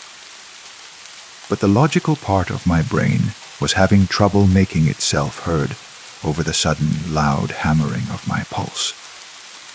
"Hello," I said. My voice came out smaller than I intended. The figure didn't move, didn't turn, didn't acknowledge me at all. I took a step closer. "Excuse me, that's my desk." Still nothing. I could see her shoulders now, the line of her spine through her dark shirt. She was so perfectly motionless that she didn't even seem to be breathing. For a wild moment, I thought, maybe she was a mannequin, some kind of office prank left behind by the last person to leave. But no, there was something too organic about her, too real, even in her stillness. I walked around to the side, trying to see her face, but she was angled away from me, her face toward the monitor. My monitor, which was displaying my screensaver. The one with photos cycling through, pictures of my trip to Maine last summer, my sister's wedding, my apartment's view of the city. "Hey," I said, louder now, a thread of irritation cutting through the unease. "You're in my chair." The figure turned to look at me. I'm not sure how to describe what I saw. It was a face, definitely a human face, but there was something wrong about it. Something that my eyes couldn't quite focus on properly. Like trying to look at something in your peripheral vision that disappears when you turn your head. The features were there. Eyes, nose, mouth. But they were wrong somehow. Blurred. Not quite aligned. Like a photograph that had been taken through water. Or like my brain was refusing to properly process what I was seeing. And the expression. The expression was worse than the blurring, worse than the wrongness. It was my expression. Not similar to mine, not reminiscent of how I might look. It was exactly my expression, the one I made when I was concentrating on work, the slight furrow between my eyebrows, the way my mouth pressed into a thin line. I'd seen that expression in mirrors, in photographs, in video calls, and now I was seeing it on someone else's face. On something else's face. "You need to leave," I said, and I was backing away even as I said it, my phone clutched in my hand like a weapon. The figure stood up. It moved smoothly. He too smoothly, rising from the chair with none of the small adjustments and shifts that people make when they stand. It was like watching a video with frames missing. Like it went from sitting to standing, without the motion in between. It was wearing my clothes. My cardigan, the blue one I'd left on my chair. My watch, the one my grandmother had given me. Even my shoes. I looked down at my feet, and I was wearing my shoes. But it was wearing them too. The exact same shoes, down to the small scuff on the left toe. "Who are you?" I whispered. It didn't answer. It just looked at me with my eyes, with my expression, and then it walked past me toward the interior of the office.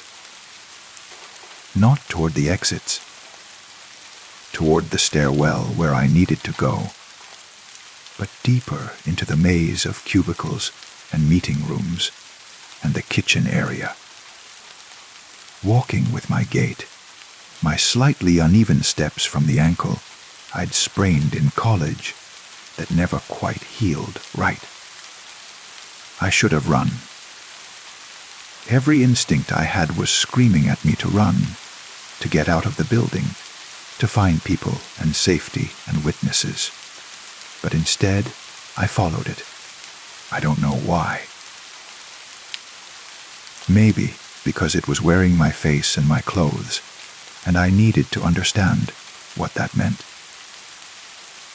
Maybe because some part of me recognized it, recognized something in the wrongness that felt terrifyingly familiar. It led me through the office, past the rows of cubicles, all empty, all waiting for their occupants to return, past the conference rooms with their glass walls and their whiteboards still covered in diagrams from morning meetings, past the break room where someone had left the refrigerator door slightly open, the light spilling out onto the linoleum. We came to the far end of the office, the part where the executive offices were. Corner offices with real walls and doors, and closed. I'd only been back here a few times, usually for annual reviews or department meetings. The figure stopped in front of one of the doors. The nameplate read Sarah Mitchell. My name. But I didn't have an office. I had a cubicle. I'd always had a cubicle. The figure opened the door and walked inside. I followed, my heart pounding so hard I could feel it in my throat, in my temples, behind my eyes. The office was furnished. Desk, chair, computer, everything. The walls were decorated with certificates and photos. I stepped closer to look at them. They were my certificates. My college diploma, my certifications, awards from projects I'd worked on. But not quite right. The dates were wrong. The companies were names I didn't recognize. In the photos, I was older. Lines around my eyes, gray threading through my hair. Me, but not me. Me from a future I hadn't lived yet. Or from a present I wasn't living. The figure sat down at the desk and looked at the computer screen. I came around to see what it was looking at. The screen showed an email inbox, thousands of messages, the most recent from today. From an hour ago. From clients I didn't have, about projects I'd never worked on, using jargon and acronyms I didn't recognize.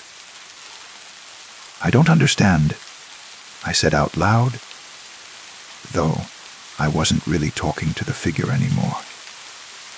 I was talking to myself, to the universe, to whatever force had arranged this impossible situation. The figure turned to look at me again, and this time, when it opened its mouth, words came out. My voice, exactly my voice. "You're the last one," it said. The last one what? To leave. I thought about the fire drill, about following everyone out, about coming back in alone, about being the last person to return to the building. No, not the last to return, the last to leave. I'd been the last one in the office before the alarm went off, the last one still working while everyone else had started to pack up, to think about going home.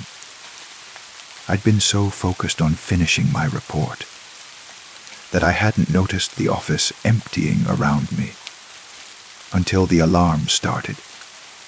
I don't understand what that means, I said, but even as I spoke, I was starting to understand. Or at least, I was starting to grasp the shape of something I might never fully understand. Every time, the figure said, someone has to be last. Last to leave the building. Last to walk down the stairs. Last to check their desk. Last to close the door. Someone has to be the one who turns off the lights and locks up and leaves everything behind. But I came back, I said. I came back inside. The figure nodded slowly. You came back. But you were still last, and when you're last, when you're the only one, the building doesn't know if you're coming or going. It can't tell if you're the person who belongs or the person who's leaving. So it keeps both. The one who stays and the one who goes. I looked at the office again, at this impossible space with my name on the door, at the future or alternate present that existed here. Which one am I? That depends, the figure said. Are you going to leave? I thought about the stairs, about the door I'd come through, about the parking lot, where everyone was probably back at their desks now, wondering where I was. About Michael checking his phone, maybe texting me to ask if I'd gotten lost. About the normal world that was waiting just a few floors and a few decisions away. Then I thought about this office, this space where I had succeeded in ways I'd only dreamed about, where I had respect and authority and a door that closed, where I was someone other than the person I'd been when I walked into work that morning. If I stay, I said slowly. What happens to her? To the me out there? The figure smiled. It was my smile, but sadder. She goes home. She has dinner. She watches television. She goes to bed and wakes up and comes back to work tomorrow. She sits in her cubicle and does her job and goes home again. She has a life, a fine life, a perfectly acceptable life. And if I leave, then you go back to being her. And I stay here. I keep being the one who stayed. The one who chose the office with her name on the door. The one who worked late and stayed behind and never quite found her way back to the normal world. I looked at the figure, at my own face wearing that sad smile, and I wondered how long she'd been here. How many fire drills, how many late nights, how many last ones to leave had passed through this office, had seen her, had made this choice. Is it lonely? I asked. Sometimes, she said. But it's also exactly what I wanted. What you wanted. To matter. To have made something of yourself. To have a door with your name on it. I walked to the window. From here, I could see the parking lot. See the ant-like figures of my coworkers returning to their cars as the workday ended. In another timeline, in the real timeline, was I down there too. A was there, a version of me who'd grabbed her phone and run back down the stairs and made it out before the building decided to keep a copy. Or was I always meant to be here, in this inn. Between space where the building kept its memories of everyone who'd ever stayed too late, worked too hard, wanted too much. "You don't have to decide now," the figure said behind me. "The door is still there. You can still leave. But eventually you'll have to choose. The one who stays or the one who goes. The office or the cubicle. This or that." I turned back to look at her, at me, at the possibility of who I might become if I just gave in and accepted this impossible gift. How do I know it's real? How do I know this isn't just a trick, or a dream, or a break from reality? She shrugged, and the gesture was so familiar. The way I shrugged when I didn't have an answer, but didn't want to admit it. That it hurt to see. Does it matter? If it feels real, if it changes things, if it gives you what you want, then what difference does it make whether it's real in the way you used to understand real? I heard a sound then. Distant, muffled by floors and walls, but unmistakable. The elevator chiming. People returning to this floor, to this office, to the normal world of work and deadlines and cubicles. If I was going to leave, I needed to do it now. I looked at the office one more time. At the desk and the computer and the nameplate with my name.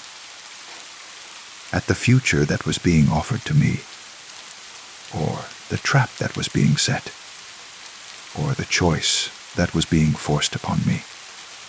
Then I walked to the door.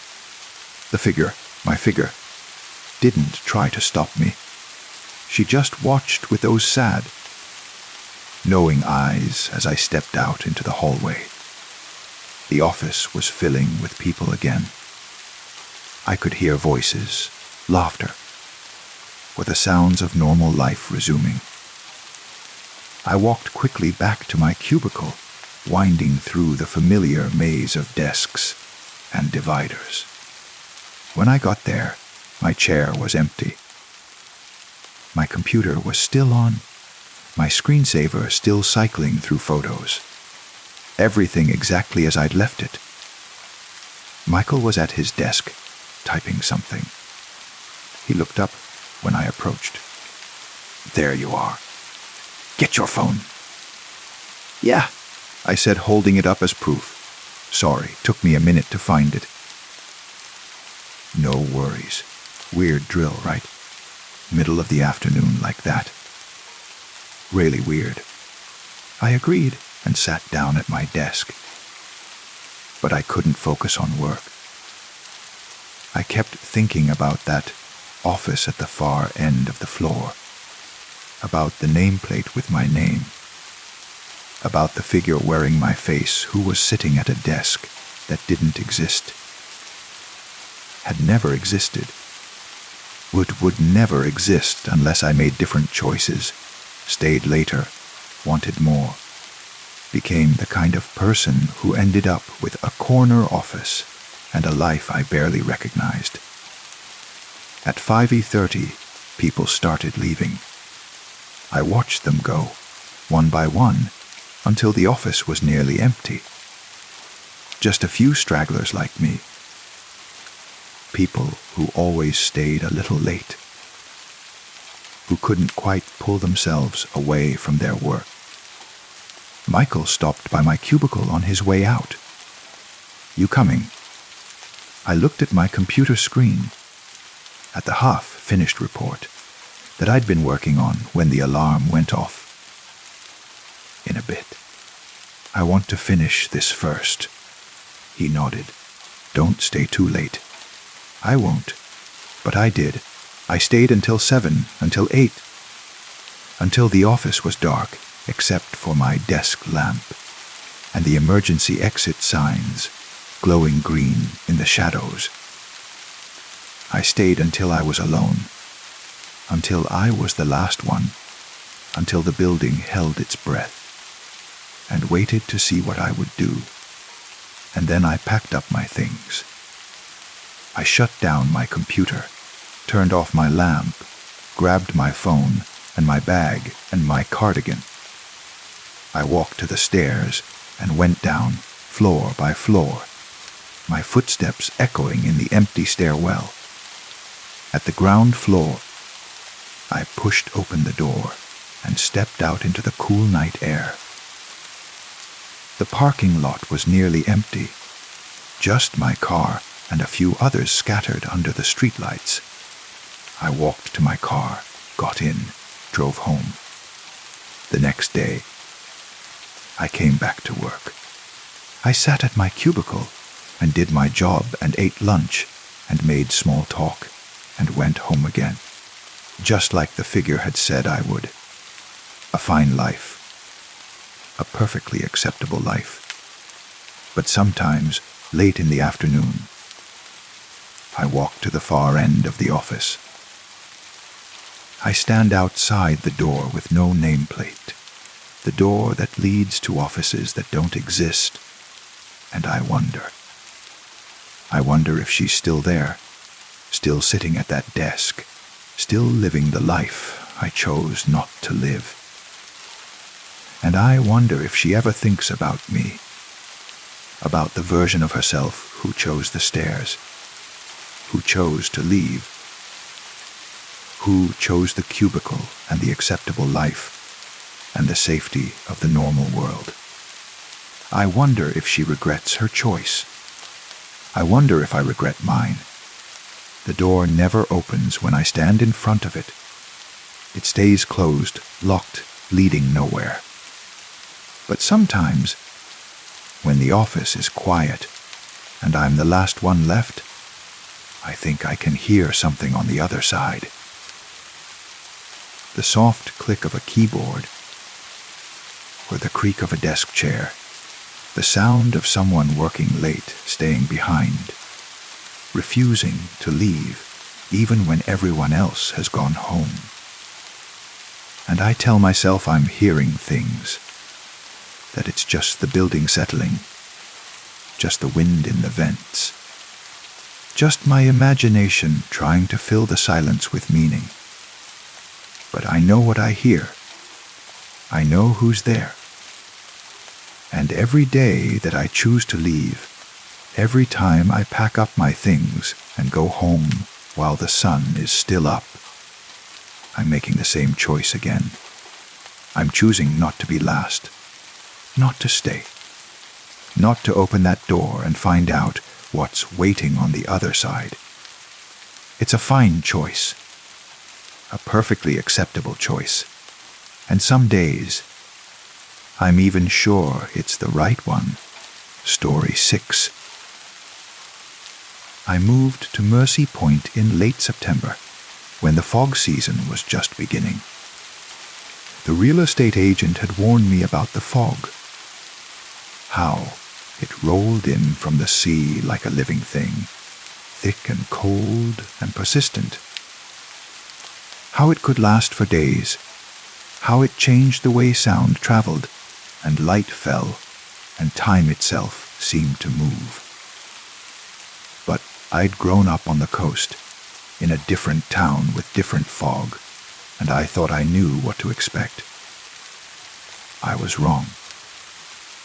The cottage I'd rented sat at the edge of the point, close enough to the cliffs that I could hear the waves, even on calm days. It was small and weathered, with salt-streaked windows and floors that creaked with every step. But it had the one thing I'd been desperate for: isolation. After the divorce, after the job I'd burned out of, after the accumulation of failures and disappointments that had defined my 30s, I needed space. I needed silence. I needed to not be found. Mercy Point offered all of that. The nearest neighbor was half a mile down the coast road. The town itself was 3 miles inland, small and dying, the kind of place young people left and didn't return to. The locals were friendly enough in a distant way, happy to sell me groceries and take my money at the diner, but not interested in knowing why I was there or how long I'd stay. Perfect. The lighthouse stood at the very tip of the point, maybe a 1/4 mile from my cottage. It was a tall, white structure, its paint peeling in long strips that revealed gray stone underneath. The beacon housing at the top was dark, the glass either removed or so dirty it looked black.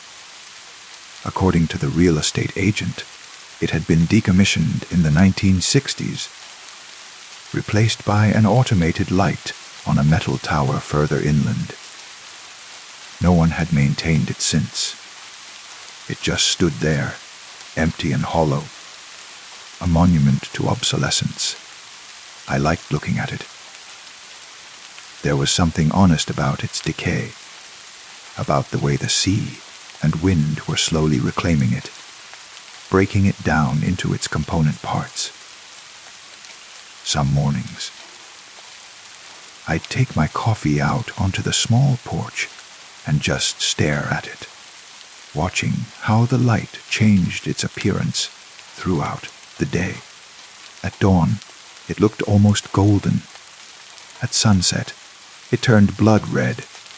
At night, it was just a darker shadow against the dark sky. The fog came on my 12th day there. I woke to find the world erased, replaced by a gray, white nothingness that pressed against my windows like cotton. I couldn't see the lighthouse anymore. Couldn't see the cliffs. Couldn't see more than a few feet beyond my porch. The foghorn from the automated station moaned every 30 seconds, a deep, mournful sound that seemed to come from everywhere and nowhere at once. I'd planned to drive into town that day, but in fog like this, the coast road would be suicide. So I stayed in, reading, trying to work on the novel. I'd been telling myself I'd write once I had time and space and fewer distractions. But the fog made it hard to concentrate. It muffled sound in strange ways, making the cottage feel even more isolated than it was. The silence between foghorn calls was so complete it almost hurt. Around 9 that evening, I was making tea when I saw it. A light, cutting through the fog. Not the automated beacon from the station inland. I'd learned to recognize its regular, mechanical sweep. This was different. This was coming from the wrong direction. From the direction of the lighthouse. I went to the window, pressing my face against the cold glass. Yes, definitely a light. Bright and focused, sweeping across the fog in a slow, deliberate arc. The abandoned lighthouse, the one that hadn't functioned in 60 years, was lit up and operating as if nothing had changed, as if it had never stopped. My first thought was teenagers. Maybe local kids had broken in, were playing around with flashlights or lanterns, creating the illusion of the old beacon. My second thought was safety. If someone was actually up there, in a structure that hadn't been maintained in decades, they could be in danger. Stairs could be rotten, floors could collapse, railings could give way. I pulled on my jacket and boots and grabbed a flashlight. The fog outside was even thicker than it looked from inside. A living wall of moisture that soaked through my clothes immediately. I could barely see my own hand in front of my face. But I knew the path to the lighthouse. I'd walked it several times in clear weather, and I let my feet remember the way while my flashlight beam carved a small tunnel through the white. The sound of the waves was louder here, closer, even though I couldn't see the water. I could feel the vibration of them through the ground, feel the spray in the air, mixing with the fog. One wrong step, and I'd go over the cliff, and no one would find me until the fog cleared and the gulls started circling. The lighthouse materialized slowly, piece by piece, like a photograph developing. First the base, then the curve of the tower, rising up into nothing. Then finally the beacon housing at the top, glowing from within. The light swept past me, and for a moment I was illuminated, a brief flash of reality in the endless gray. The door at the base was open, not just unlocked, but standing wide, an invitation or a warning. I called out, my voice swallowed almost immediately by the fog and the waves. Hello, is someone there? No answer, just the foghorn, moaning its endless warning, and the sound of my own breathing, too loud in my ears. I should have gone back. I should have returned to my cottage and called the local police. Let them handle it. But something pulled me forward. Some combination of curiosity and concern and the strange magnetism that abandoned places have. I stepped through the door. Inside, the lighthouse was hollow and cold, smelling of salt and rust, and something else I couldn't identify. Something organic and vaguely sweet, like flowers left too long in a vase. My flashlight beam showed me stone walls slick with moisture, an iron spiral staircase leading up into darkness. The stairs looked sturdy enough, or at least, they didn't look any more dangerous than anything else in this place. I started climbing. The stairs rang with each footstep, the sound echoing up and down the tower in a way that made it hard to tell if I was hearing my own steps or someone else's. Of the light from above grew brighter as I climbed, spilling down the stairwell in a golden glow that seemed warm, welcoming. Nothing like the harsh beam I'd seen from outside. At the top, I emerged into the beacon room. It was smaller than I'd expected, circular, with windows all around offering views of nothing but fog. And in the center of the room, where the beacon mechanism should have been, there was just empty space. No light, no lens, no source for the glow that was clearly emanating from this room. The light was just there, existing, shining from nowhere and everywhere at once, bright enough to illuminate the room, but casting no shadows, creating no source point. Impossible light. I stood there, trying to understand what I was seeing, trying to make my brain accept something that violated every law of physics I'd ever learned. The light pulsed, slowly, rhythmically, like a heartbeat, and with each pulse, I could swear I heard something. Not quite sound, but the memory of sound. The echo of something that had been spoken or sung or cried out long ago. I reached out toward the light, and it withdrew, or I withdrew. Suddenly I was standing with my back against the wall, my hand still extended. my flashlight on the floor where I'd dropped it. The light in the center of the room pulsed again, brighter this time, and I heard it clearly now.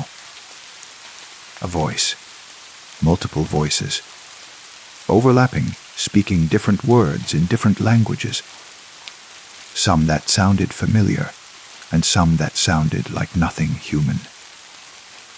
They were calling out across the water, across the fog, across the years, calling for help, for home, for someone to answer, to acknowledge, to remember. The lighthouse wasn't lit up. The lighthouse was remembering every ship it had warned, every vessel it had guided, every life it had saved or failed to save, remembering its purpose, its function, its reason for being. And in the fog, when the world was reduced to nothing but sound and sensation and fear, that memory became real, became light, became the beacon that had always been there, underneath the decay and abandonment, waiting for conditions perfect enough to manifest again. I don't know how long I stood there, listening to the voices, feeling the light pulse through me with each beat, long enough for my legs to ache, for my clothes to dry in the sourceless warmth, for the foghorn's rhythm to become as natural as my own breathing, long enough to start recognizing patterns in the voices, words that repeated, names that echoed. One of the names was mine, not Sarah, my actual name, but another name, older, foreign. A name I'd never heard before, but recognized instantly, the way you recognize your reflection, even in a warped mirror. The voice calling it was desperate, pleading, asking me to come home, to come back, to stop running toward the rocks.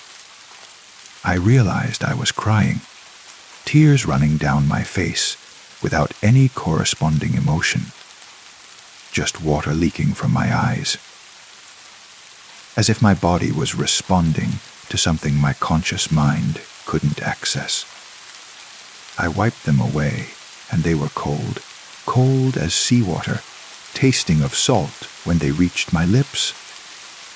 The light pulsed again, and this time I felt it like a physical force, like a wave breaking over me.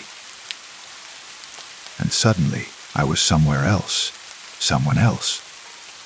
I was on a ship, wooden and creaking, tossing in waves I couldn't see through fog, exactly like this. I was terrified, clinging to the rail, watching for light, praying for light, knowing that without it we were lost. We were going to hit the rocks. We were all going to die. And then the light appeared, sweeping through the fog like salvation, like answered prayer, like the hand of God reaching down to pull us back from the edge. We turned the ship, following the beacon, trusting it to guide us to safety. The light pulsed its rhythm, and we followed, and we lived, except that wasn't my memory. That was someone else's memory, someone who'd been on a ship 100 years ago, someone who'd seen this lighthouse when it was new and functional and painted white as hope, someone who'd trusted the light and been saved by it. But how did I have their memory? How could I feel their fear, their relief, their gratitude, as if it were my own? The light pulsed again, and I was back in the beacon room, gasping, my heart racing. The voices had stopped. The room was quiet except for the distant foghorn and the nearer sound of waves on rocks. The light was dimmer now, fading slowly, like coals cooling after a fire. I picked up my flashlight from the floor and shone it around the room, needing to see something concrete, something real.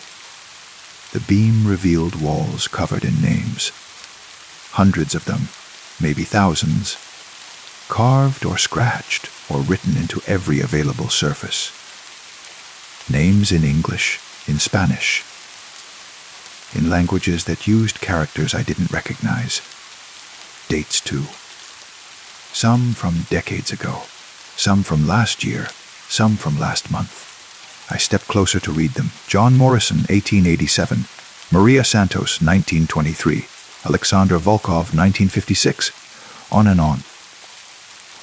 A catalogue of people who'd been here, who'd climbed these stairs, who'd stood in this room and witnessed whatever I'd just witnessed. And at the very bottom, freshest looking, in handwriting that made my stomach drop, Sarah Mitchell, followed by today's date. But I hadn't written that. I'd been standing in the middle of the room. I hadn't touched the walls. I hadn't carved anything. Yet there it was, my name in my handwriting, dated today, as if it had always been there, waiting for me to find it. I ran my fingers over the carving. It was deep, recent, the edges still sharp. This wasn't old. This had just happened.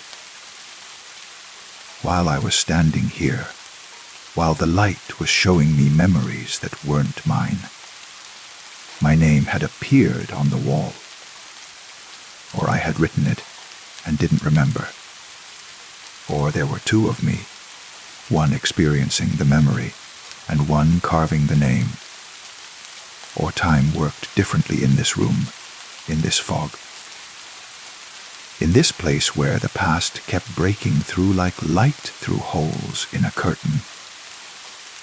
I stumbled down the stairs, my flashlight beam bouncing wildly, my breath coming in short gasps that echoed in the stone tower.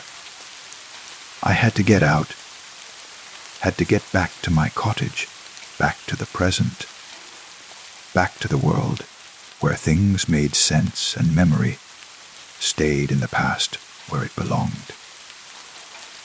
But when I emerged from the lighthouse, the fog was thicker than ever. I couldn't see the path back to my cottage, couldn't even see my own feet. And the light from above was brightening again, sweeping across the gray. That impossible beacon shining from nowhere, guiding nothing, remembering everything. I chose a direction and walked.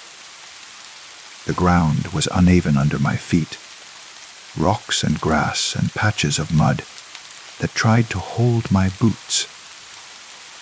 The sound of waves seemed to come from all sides, as if I was surrounded by water, as if the point had become an island and the sea was closing in.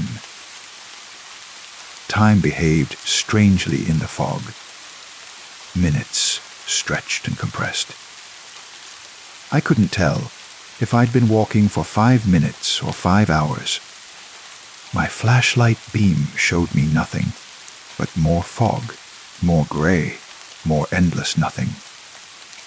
The lighthouse beacon swept past periodically, but instead of helping me orient myself, it seemed to make things worse. Each time it passed, I felt slightly more lost, slightly more uncertain about which way I'd come from and which way I should go. I started hearing voices again, not the desperate calls from the beacon room, but different voices, closer, conversational, a man and a woman arguing about navigation, children crying, someone singing a sea shanty in a language I didn't speak. The voices came from all around me, sometimes seeming to pass right through me, like I was a ghost witnessing scenes from history, or like I was history, and the present was the ghost. My foot hit something solid, and I looked down. A stone, half buried in the grass, with carving on it. I knelt and brushed away the dirt and moss. A name and dates. Mary Catherine Flynn, 1889-1892. A child's grave here at the edge of the point. I stood up quickly and kept walking, faster now, panic rising in my chest. More stones appeared in my flashlight beam. Dozens of them, hundreds maybe, scattered across the headland. A graveyard without a church, without any organization. Just markers placed wherever people had fallen or washed up, or been buried by those who loved them. The lighthouse keeper's family, I realized, and the shipwreck victims, and the sailors who'd made it to shore, but died of their injuries or exposure. All the people who died in sight of the lighthouse, who'd seen its beam in their final moments, or who'd never seen it when they needed it most. And their names were the same names from the beacon room wall. The same people who'd carved their presence into the lighthouse had been buried here, or had buried others here, or had simply been remembered here, in this thin place where the fog dissolved the boundaries between then. And now, I found myself back at the lighthouse somehow. I hadn't meant to circle back, had been trying to get to my cottage. But here I was at the base of the tower again. The door still standing open, the light still shining from above. A figure was standing in the doorway. I froze. My flashlight trained on them, but the beam didn't seem to touch them. They were dark, silhouetted, no features visible, but I could feel them looking at me, waiting. "What do you want?" I called out. The figure didn't answer. They just stood there, patient as the stone tower behind them. Then, slowly, they raised one arm and pointed. Not at me. Past me. At something behind me. I turned, following the gesture, and saw lights. Multiple lights, not just the lighthouse beacon. Small lights, moving, like lanterns being carried. Coming toward me across the headland, winding between the graves, converging from all directions. I ran. Didn't think, didn't plan. Just ran in the direction that felt like a way. The fog swallowed my footsteps, muffled my breathing. It turned my panic into something silent and internal. The lights kept coming, patient, steady, never faster, but never falling behind. I could hear footsteps now, or thought I could. The soft crunch of dozens of feet on grass and gravel. The whisper of clothing moving, the breathing of people who shouldn't be there. I fell. My foot caught on something. A stone. A grave marker, a hole in the ground. And I went down hard, my flashlight flying from my hand and going dark as it hit the earth. I scrambled to my feet, my hands wet with mud or blood, and suddenly I could see my cottage. Just there, maybe 50 yards ahead, its windows glowing with the light I'd left on when I rushed out.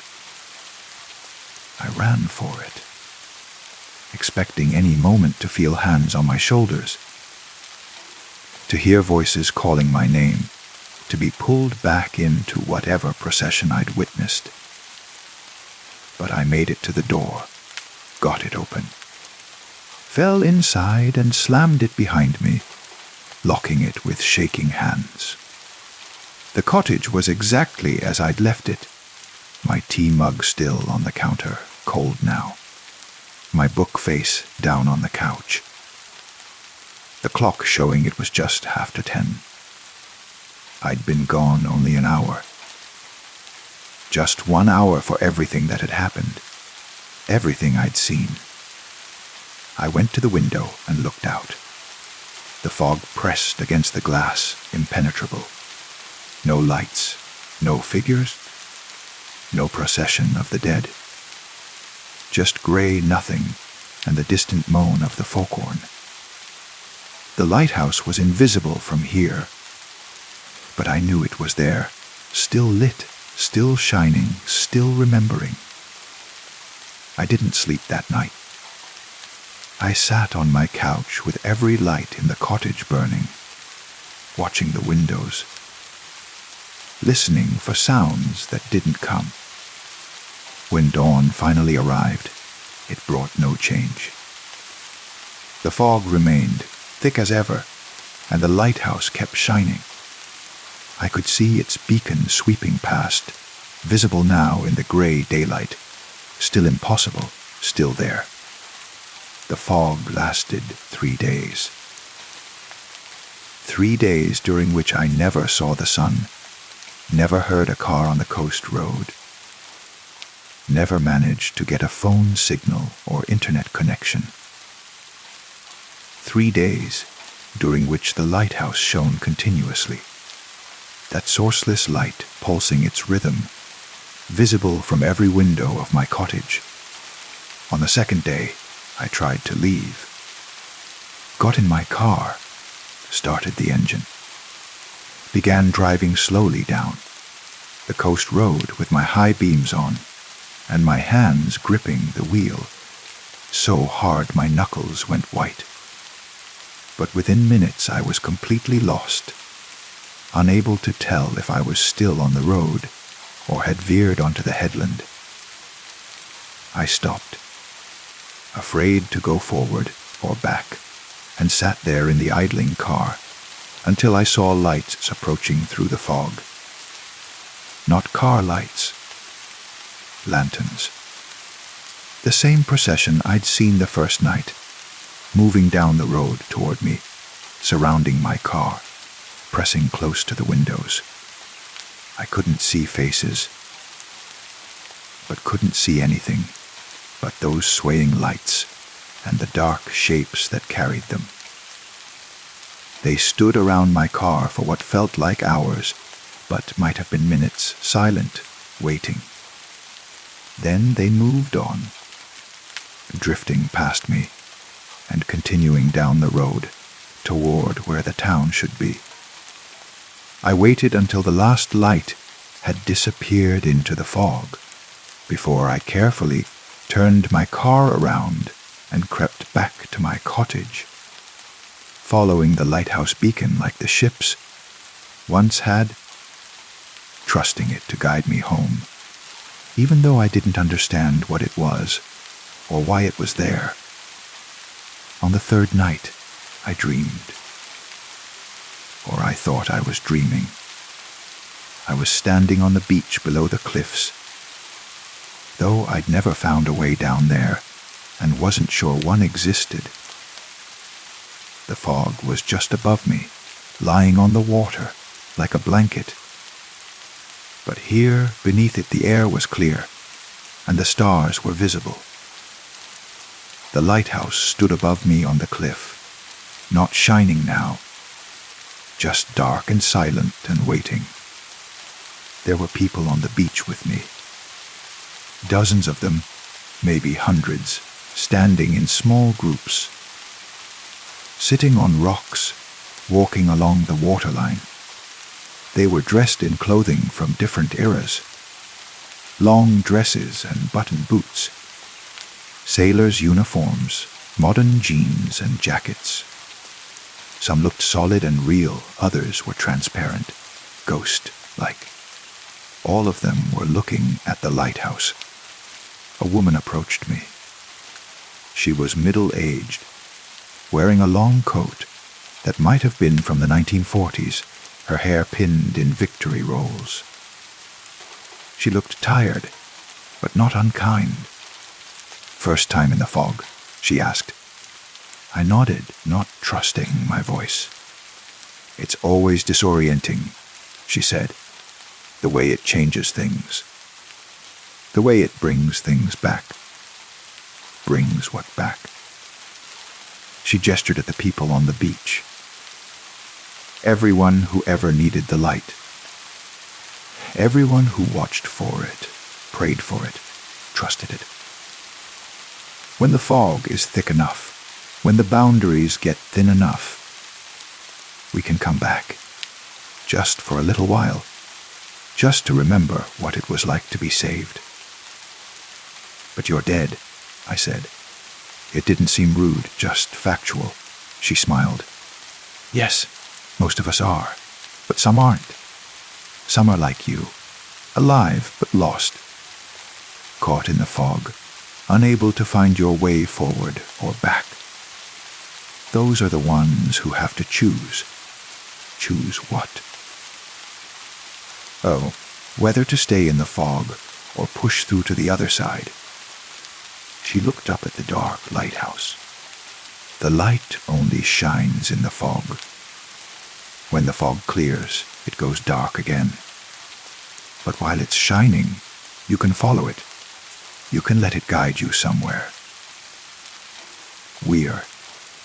That depends on what you need. Some people follow it home. Some people follow it to where they should have gone. Some people to where they wish they'd ended up. The light doesn't judge. It just shows the way. I looked at all the people on the beach. All the souls or memories, or whatever they were, all waiting for something. What are you all waiting for? The fog to lift, she said simply. When it does, we go back. Back to wherever we were. But while it lasts, we get to remember being here. Being real. Being seen by the light. "I carved my name in the lighthouse," I said. "But I don't remember doing it." She nodded. "Everyone who comes here does. It's how the lighthouse remembers you. How it knows who to guide next time the fog rolls in. Next time. The fog always comes back," she said. "And when it does, when it's thick enough, and you're lost enough, and you need the light enough, the lighthouse remembers. It shines for you. It shows you what you need to see." She started walking away, back toward the other figures on the beach. I called after her. What did I need to see? She turned back, her form already starting to fade into the mist that was creeping down the cliff. You needed to see that being lost isn't the same as being alone. You needed to know that everyone who's ever felt the way you feel has stood where you're standing. And you needed to decide if you're going to keep running into the fog, or if you're finally ready to follow the light out. I woke on my couch. The gray morning light filtering through the windows. The fog was still there, but thinner now, less oppressive. I could see the shapes of things through it. The path to the lighthouse, the edge of the cliff, the beginning of the coast road. And the lighthouse was still shining, but faintly now, its light barely visible in the growing dawn. As I watched, it pulsed one final time and went dark. Just an abandoned tower again, empty and silent, its paint peeling and its purpose forgotten. The fog lifted that afternoon. It didn't disperse gradually. It simply vanished, pulled back out to sea as if it had never been there. The sun broke through, bright and shocking, painting everything in colors I'd forgotten existed.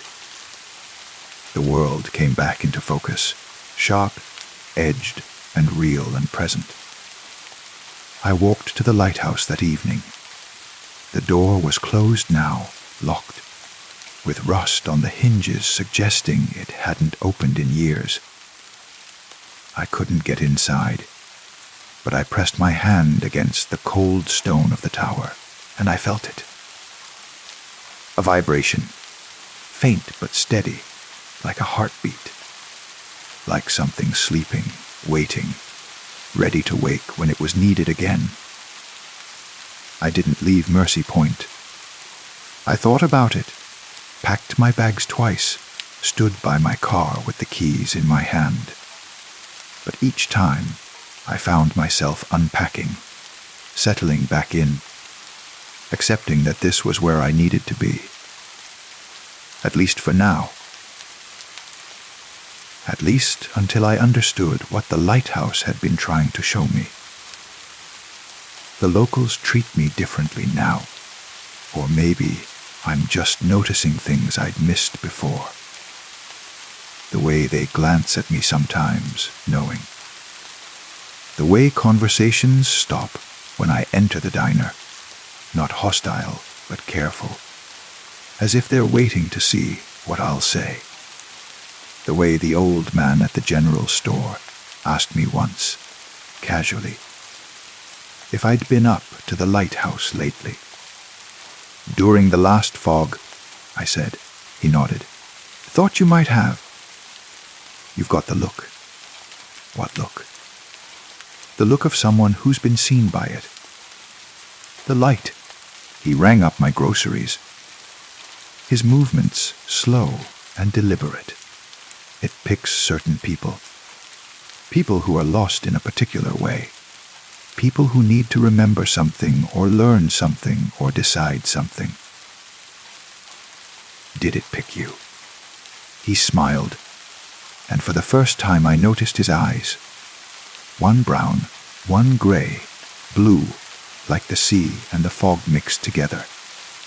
A long time ago. When I was young and stupid and thought I had nowhere to go. The light showed me otherwise. And you stayed. Someone has to, he said. Someone has to be here when the next fog comes. Someone has to know what the lighthouse is, what it does, why it matters. The ones who've seen the light were the keepers now, even though there's nothing left to keep. I think about that conversation a lot, about being a keeper of something that doesn't technically exist, guardian of a light that only shines when the world disappears into fog, about the responsibility of knowing that there are thin places, liminal spaces, moments when the dead can remember being alive, and the living can see beyond the borders of the present. The fog has come back twice since that first time. Both times, the lighthouse lit up, that impossible beacon shining from nowhere. Both times, I've stayed in my cottage and watched it sweep across the gray, guiding who knows what toward who knows where. I haven't gone back inside. I haven't walked the headland to see the procession of lights. I haven't tried to understand more than I already do. But I've started writing about it. Not in the novel I'd planned to write, but in something else. A catalogue, maybe, or a chronicle.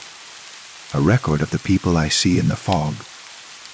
The names carved on the lighthouse walls. The stories that the beacon tells when it shines. Someone should write it down, I think.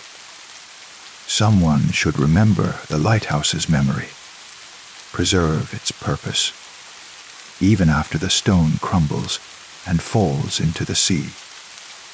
It's December now, and the fog season is in full force.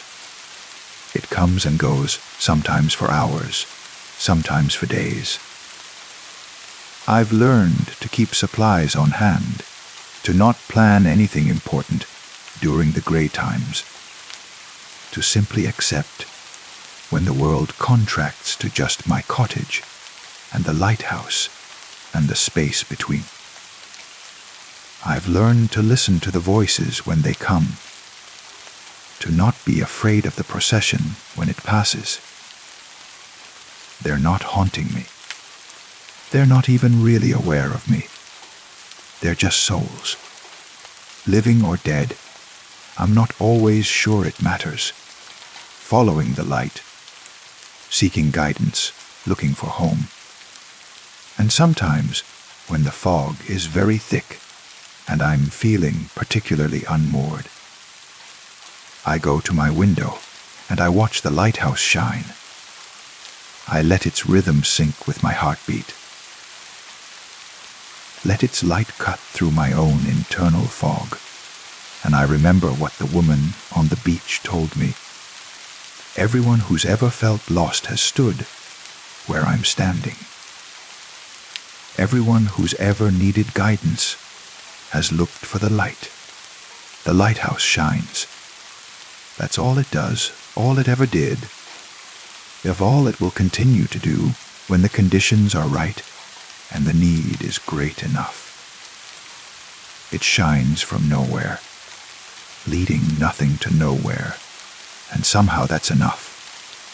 Somehow, in its impossible existence, in its refusal to stay dead and dark and forgotten, it offers something that all the functional, practical, real lights in the world cannot.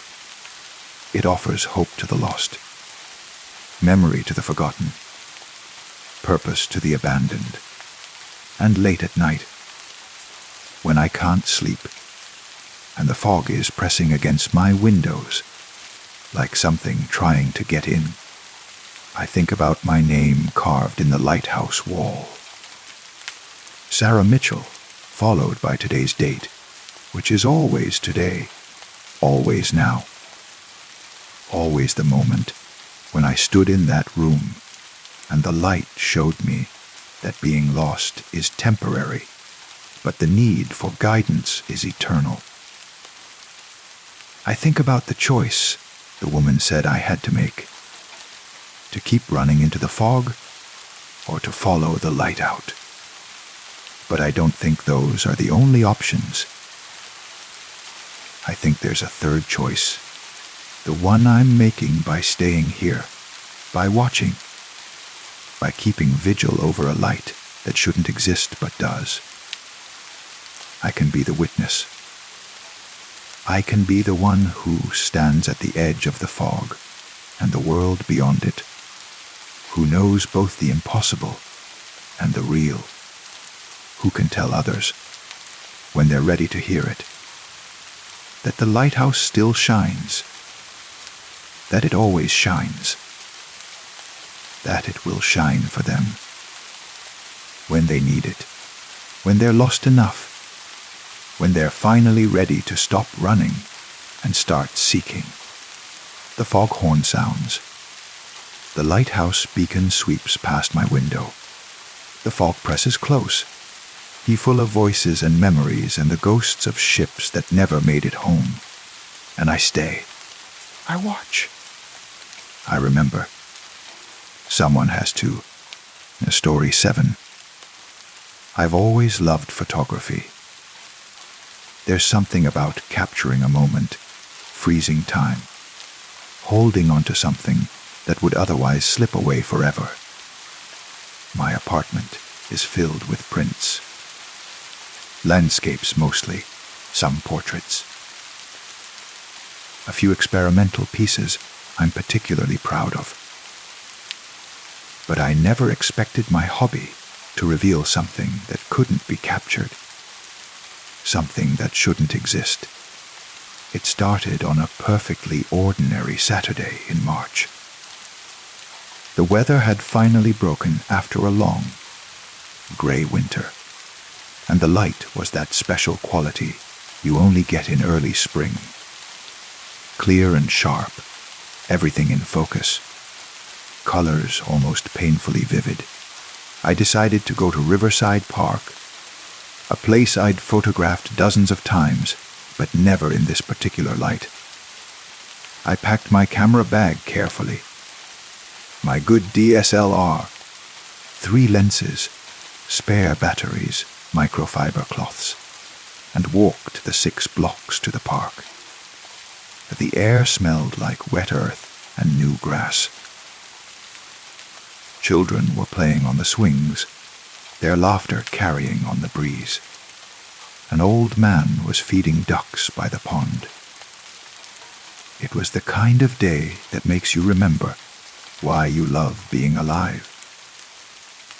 I spent 2 hours walking the trails, taking shots of everything, the way the light filtered through new leaves, the pattern of ripples on the pond, a butterfly that landed on a patch of wildflowers and sat still just long enough for me to focus. But the shot I was most excited about was the panorama. There's a clearing near the eastern edge of the park, a small hill that gives you a view across the entire length of the green space, with the city skyline rising in the distance.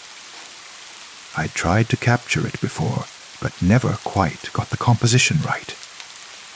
This time, I took my time, using my tripod to keep everything level, taking 12 overlapping shots from left to right, moving the camera carefully between each frame. The whole process took maybe 10 minutes. I was alone on the hill. Most people were down by the pond or the playground. I remember feeling peaceful, content, entirely in the moment. When I finished, I packed up my gear and headed home, already excited to see how the panorama would turn out.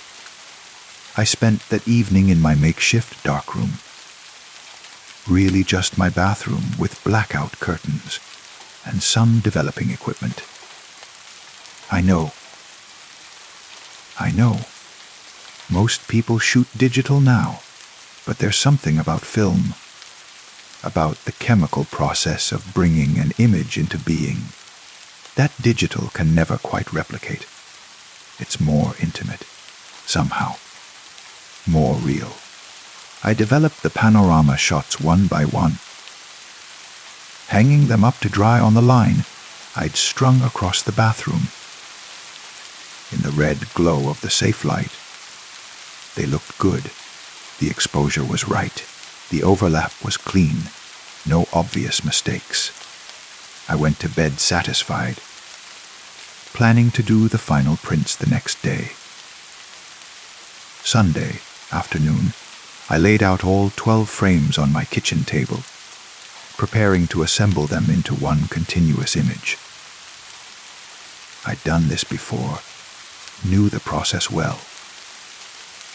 You start with the leftmost frame and work your way right, matching the overlapping edges, making sure everything lines up perfectly. Frame 1, the western edge of the park, the playground visible, a few trees in the foreground. Normal. Frame 2, more trees. Part of the pond, a person walking a dog. Normal. Frames 3 through 11, various sections of the park. The landscape flowing naturally from one image to the next. All normal. Frame 12, the eastern edge of the park. The city skyline in the distance, the sky beginning to darken toward sunset. And me.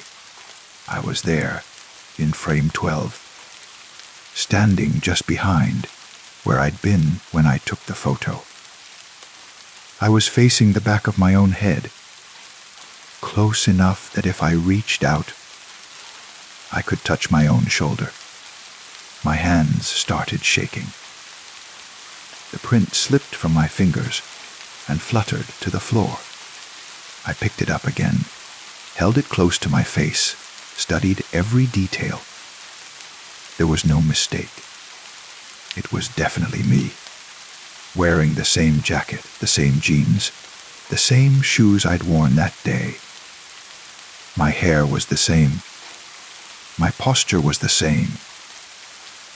But I was facing the wrong direction, looking at myself instead of at the view. The expression on my face was wrong, too. I wasn't smiling or looking curious or confused. I was staring at the back of my own head with a look of intense concentration, like I was trying to memorize something, like I was studying myself with a focus that bordered on hunger. I laid all 12 frames out again, this time creating the full panorama. The effect was surreal and nauseating. On the left side, I could see the entire sweep of the park, the natural progression of landscape from west to east.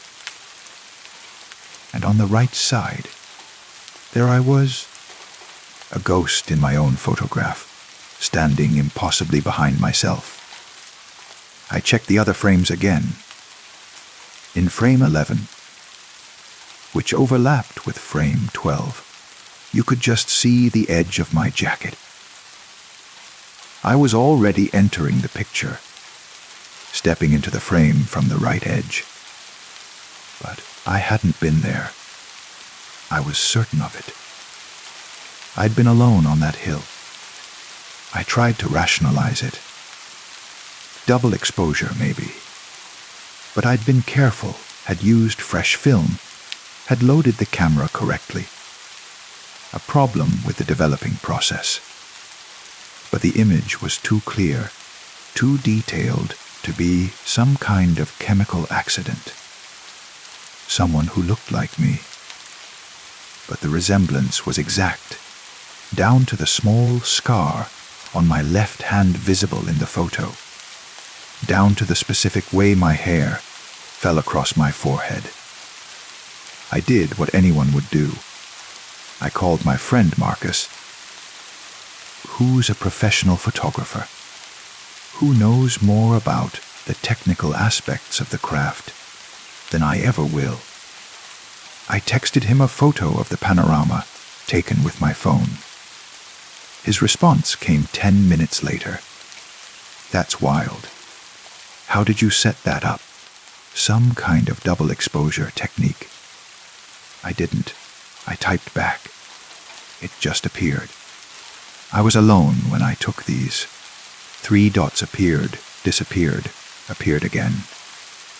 Then, that's not possible. Are you messing with me? I wasn't. I told him everything, and to his credit, he believed me enough to come over that evening. We spread the prints out on my kitchen table again, and he examined them with his professional eye, using a loupe to look at the grain, checking the edges, studying the light and shadow. Finally, he sat back, frowning. The image is real, he said. I mean, it's not manipulated, not in any way I can detect. If this is a prank, it's incredibly sophisticated. The lighting on the figure matches the lighting in the rest of the scene.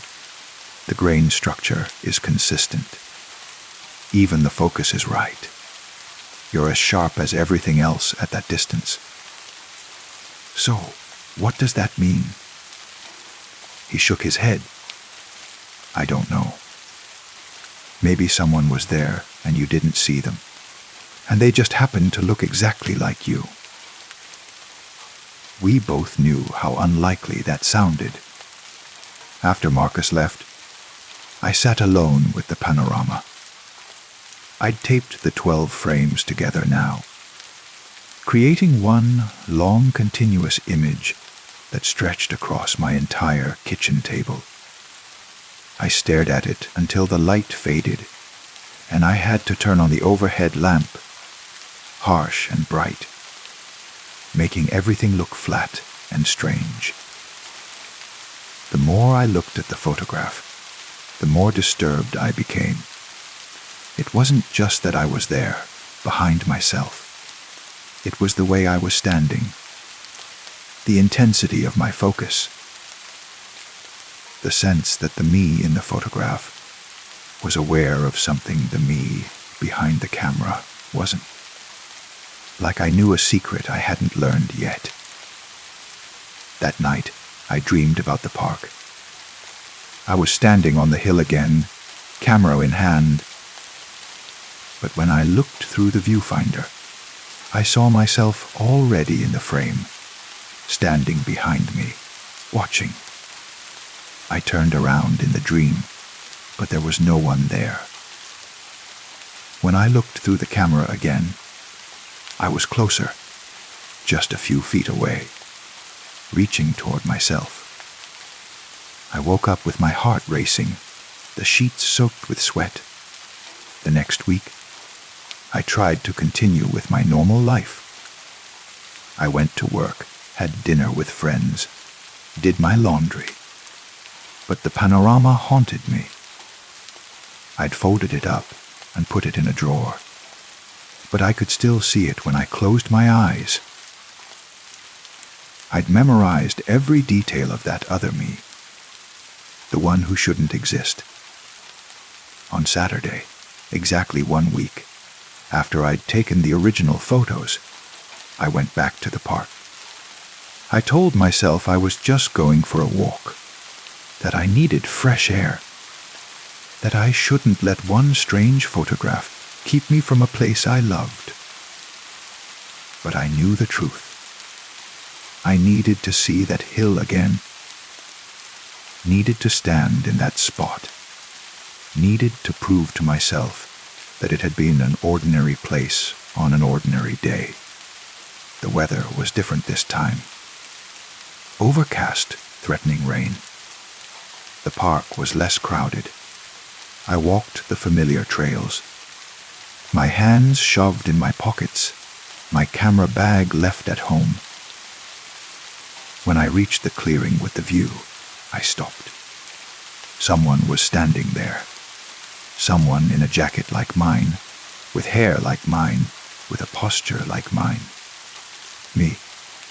I was standing there, in exactly the spot where I'd set up my tripod a week ago, facing in exactly the direction I'd been facing. But this me, this other me, was perfectly still, not moving, not breathing, like a statue, like a photograph made flesh. I stood at the edge of the clearing, frozen. The other me didn't turn around, didn't acknowledge my presence. I just stood there, staring at the view, or staring at nothing. Hello, I called out, my voice sounding weak and strange. No response. I took a step forward, then another. My heart was hammering so hard I thought I might be sick. As I got closer, I could see more details. The jacket was the same, down to the small coffee stain on the left sleeve. The hair was the same, including the cowlick I could never quite tame. Even the shoes were identical. I circled around slowly, giving the figure a wide berth, trying to see its face. My face. When I finally got a look, I wished I hadn't. The face was mine, but wrong. The features were all correct. Same nose, same mouth, same eyes. But they were empty. Like a mask of my face stretched over nothing. The eyes didn't blink, didn't move. Just stared straight ahead with that same intense focus I'd seen in the photograph. "What are you?" I whispered. The mouth moved. Not speaking, just a slow opening and closing, like it was trying to remember how speech worked. No sound came out. I backed away, slowly at first, then faster. When I reached the edge of the clearing, I ran. I ran all the way home, through the park. down the sidewalk, my breath burning in my lungs, expecting at any moment to hear footsteps behind me, to feel a hand on my shoulder, my own hand. At home, I pulled out the panorama again, unfolded it with shaking hands. I studied the figure in the photograph, my other self standing behind me. The position was different now. In the original photo, I'd been standing about 3 feet behind where I was when I took the picture. But now, and I was certain of this, even though I couldn't explain it, I was closer, maybe 2 feet. The figure had moved or was moving, getting closer to the point where I'd stood with my camera. I know how insane that sounds. Photographs don't change. Images don't move. But I trust my memory, and I'd studied this photograph for hours. The figure was closer. That was 3 weeks ago. I haven't gone back to the park. I haven't taken any photographs. The panorama is still in my drawer, but I don't look at it anymore. I'm afraid of what I might see, how much closer the figure might be. But I've started noticing other things. Sometimes, when I'm walking down the street, I catch a glimpse of myself in a store window. Except I'm not moving quite right. Or I'm standing when I should be walking, or I'm facing the wrong direction. When I turn to look directly, everything's normal. But in the reflection, just for a moment, I'm out of sync with myself. Last week, I was having coffee with Marcus, and he asked if I was okay. "You seem distracted," he said, "like you're not fully here." I laughed it off, said I was just tired. But after he left, I thought about what he'd said. Not fully here. That's exactly how I feel. Like part of me is somewhere else. Or like something else is learning to be me, practicing getting ready. I've started to wonder, what if I wasn't photographing myself that day? What if I was being photographed? What if something saw me standing on that hill, alone and vulnerable, and decided to take my picture? To capture me, the way I capture landscapes and moments and fleeting beauty. And what if, like all photographs, it's trying to develop me? To bring me from negative to positive, from potential to real. What if somewhere, in some dark room I can't see, I'm hanging on a line, slowly becoming solid, slowly becoming complete? What happens when the process is finished? I don't know. But I think I'm getting closer to finding out. Tonight, I looked in my bathroom mirror, the same mirror I've looked in every day for 3 years. And for just a moment, I saw myself standing behind me, looking over my own shoulder, wearing that same expression from the photograph. That focus, that hunger. I turned around. Nothing there. Just my small bathroom, my toothbrush, my towel hanging on the hook. But when I looked back at the mirror, I swear the reflection turned a half second after I did. The panorama is still in my drawer. I should throw it away, burn it, destroy it somehow. But I can't bring myself to do it. It's the only evidence I have that this is really happening, that I'm not losing my mind. Or maybe keeping it is a mistake. Maybe it's like leaving a door open, an invitation. Maybe every time I look at it, I'm making it more real, feeding it with my attention, my fear, my belief. I don't take photographs anymore. I walk past cameras in stores and feel a cold sweat break out on my skin. I avoid mirrors when I can, and when I can't, I try not to look too closely at the edges of the reflection, at the places where reality might be coming loose, because I think I understand now. Every photograph is a kind of theft. You take a piece of time, a piece of a place, a piece of a person, and you make it yours. You fix it, develop it, display it. You take something fluid and alive and make it permanent. But what if something decided to do that to you? What if you were the one being fixed, being developed, being made permanent? What if somewhere in the overlap between one frame and the next, in the space between one moment and another, you stepped out of time and something else stepped in? I still exist. I still go to work, eat meals, have conversations. But more and more, I feel like I'm becoming a photograph of myself. Flat, fixed, fading. And somewhere I think there's another me that's becoming more real, more solid, more present, taking my place. One frame at a time. Story 8. I first noticed the balloon on a Monday morning in early November. The kind of gray, colorless Monday where the world feels like it's still half asleep. Where the sky and the buildings, and even the people seem drained of their vibrancy.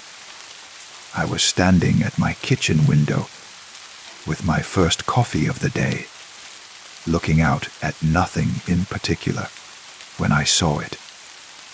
A red balloon, impossibly bright against the gray sky, floating just outside my third-floor window. Not moving, just hovering there. About 6 feet away from the glass, perfectly still despite the wind that was making the bare tree branches sway and dance. It was the kind of red that almost hurt to look at. Not the deep crimson of roses or blood, but a brilliant, primary red, the kind you see in children's drawings. The balloon itself was round and full, straining at its invisible tether to the world, its string hanging straight down and disappearing somewhere below. I watched it for maybe 30 seconds, waiting for it to drift away. It didn't. The wind pushed against it, I could see that, but the balloon stayed in place, bobbing slightly, but never moving from that exact spot in the air. Strange, I thought, but not impossible. Maybe the string was caught on something below, keeping it anchored. I finished my coffee, got dressed for work, and by the time I left my apartment, 15 minutes later, I'd forgotten about it entirely. That evening, when I came home, the balloon was still there. Same position, same height, same impossible stillness in the wind. I stood at the window and stared at it, a prickle of unease running down my spine.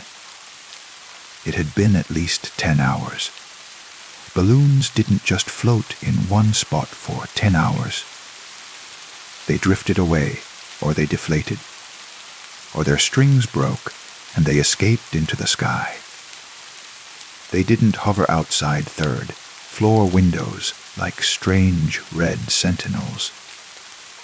I opened the window, leaned out into the cold November air, and tried to reach the balloon. It was too far away. I grabbed a broom from my closet, extended it out the window, swept it through the air where the balloon floated. The bristles passed right through the space, meeting no resistance. The balloon was still there. I could see it, clear as anything. But my broom had touched nothing. I pulled back inside, closed the window, and told myself I was being ridiculous. It was just a balloon. Maybe it was caught on something I couldn't see. Maybe it was a trick of perspective, and it was actually much farther away than it appeared. Maybe I was just tired from a long day at work. I closed the curtains and tried not to think about it. The next morning, I opened the curtains with a sense of dread I couldn't quite explain. The balloon was there. Of course it was. Same spot, same height, same brilliant, impossible red against the morning sky. I called my landlord. "Hi, James, it's apartment 3B. Listen, this is going to sound weird, but there's a balloon stuck outside my window. It's been there for over a day now, and I was wondering if maybe someone who lives here lost it, or if you could send someone to remove it." There was a pause on the other end of the line. "A balloon?" "Yeah, a red one. It's just floating outside my window. Has been since yesterday morning." Another pause, longer this time. "I'll come take a look." A James came by that afternoon. I showed him to the window, pointed at the balloon. He squinted, leaned close to the glass, then looked at me with an expression I couldn't quite read. "I don't see any balloon," he said. "What?" "It's right there, right in front of you." I pointed again, more insistently. James looked where I was pointing, then back at me. "Mom, there's nothing there. Just sky and the building across the street." "You really don't see it?" "The red balloon, right outside the window." "I really don't." He said it gently, the way you'd speak to someone you were worried about. "Are you feeling okay? Any headaches, vision problems, anything like that?" "No, I'm fine. I can see it perfectly. It's red. It's round. It's right there." Oh, James suggested I might want to get my eyes checked. Said something about floaters or retinal issues that could cause visual distortions. He left looking concerned, and I spent the rest of the afternoon Googling eye diseases, brain tumors, hallucinations, anything that might explain why I was seeing something that apparently wasn't there. But it looked so real, so solid and present and undeniably there. That night, I couldn't sleep. I kept the curtains open, kept watching the balloon. In the darkness, it almost seemed to glow, that bright red standing out against the black sky. No moon that night. No stars visible through the city light pollution. Just the balloon and the darkness and me watching from behind the glass. Around 2 a.m., I saw it move for the first time. Not floating, not drifting. Just a sudden shift, maybe 6 inches to the left. Then stillness again. Then another shift, this time closer to the window. The movements were deliberate, purposeful. Like someone was pulling it on a string, adjusting its position. But there was no one there. Just the balloon and the night. I closed the curtains, pulled them tight, and didn't look again until morning. Wednesday morning, the balloon was closer. Not by much, maybe a foot, but definitely closer than it had been. And it was looking at me. I know how that sounds. Balloons don't look at anything. They don't have eyes or faces or consciousness. But I swear I could feel its attention, could sense it watching me, the way you can sense someone staring at you from across a room. The balloon was aware of me. I was certain of it. I called in sick to work. I couldn't leave the apartment, couldn't turn my back on the balloon. Every time I looked away, I felt it move closer. Every time I checked the window, it was in a slightly different position, always closer, always watching. By Wednesday evening, it was pressed against the glass. The string hung down, straight and taut, disappearing below my window and presumably continuing down to the street 2 floors below. But I'd looked down several times, and I couldn't see where the string ended. It just fell into shadow, into the gap between buildings, and vanished. I put my hand against the glass where the balloon touched it. The window was cold, just ordinary glass on a November evening, but under my palm I could feel warmth. The balloon was warm, like something alive, like something breathing. I jerked my hand back. The balloon didn't move, didn't react. Just pressed against the window, that impossible red filling my vision, watching me with an attention I could feel but not see. I called my friend Rachel. She answered on the 3rd ring, her voice bright and normal, part of a world that seemed very far away. "Hey, what's up? Rachel, I need you to come over. Please. Right now. What's wrong? Are you okay?" "I'm fine, I need someone else to see something. Can you come?" She heard something in my voice, something that made her agree immediately. 20 minutes later, she was at my door. I pulled her to the window before she'd even taken off her coat. "Do you see it?" I asked. "The red balloon." Rachel looked where I was pointing. She looked for a long time, her face close to the glass. Finally, she turned to me, and her expression was worried. "Honey, there's nothing there." "What?" "No, it's right there, right against the window. You have to see it." I see the building across the street. I see the sky. I see some bare trees. But there's no balloon. I pressed my hand against the glass again, right over where the balloon touched it. "Can you feel that?" The warmth. Rachel put her hand next to mine. The window's cold. It's November. But under my hand, the warmth was still there. Radiating through the glass like the balloon was made of fire instead of rubber and air. Rachel stayed for an hour, making me tea, talking about nothing important, checking in on me with little glances and careful questions. When she left, she made me promise to call a doctor, to get checked out, to not be alone if I didn't have to be. After she left, I stood at the window and looked at the balloon that only I could see. And I thought, what if it's not that the balloon isn't there?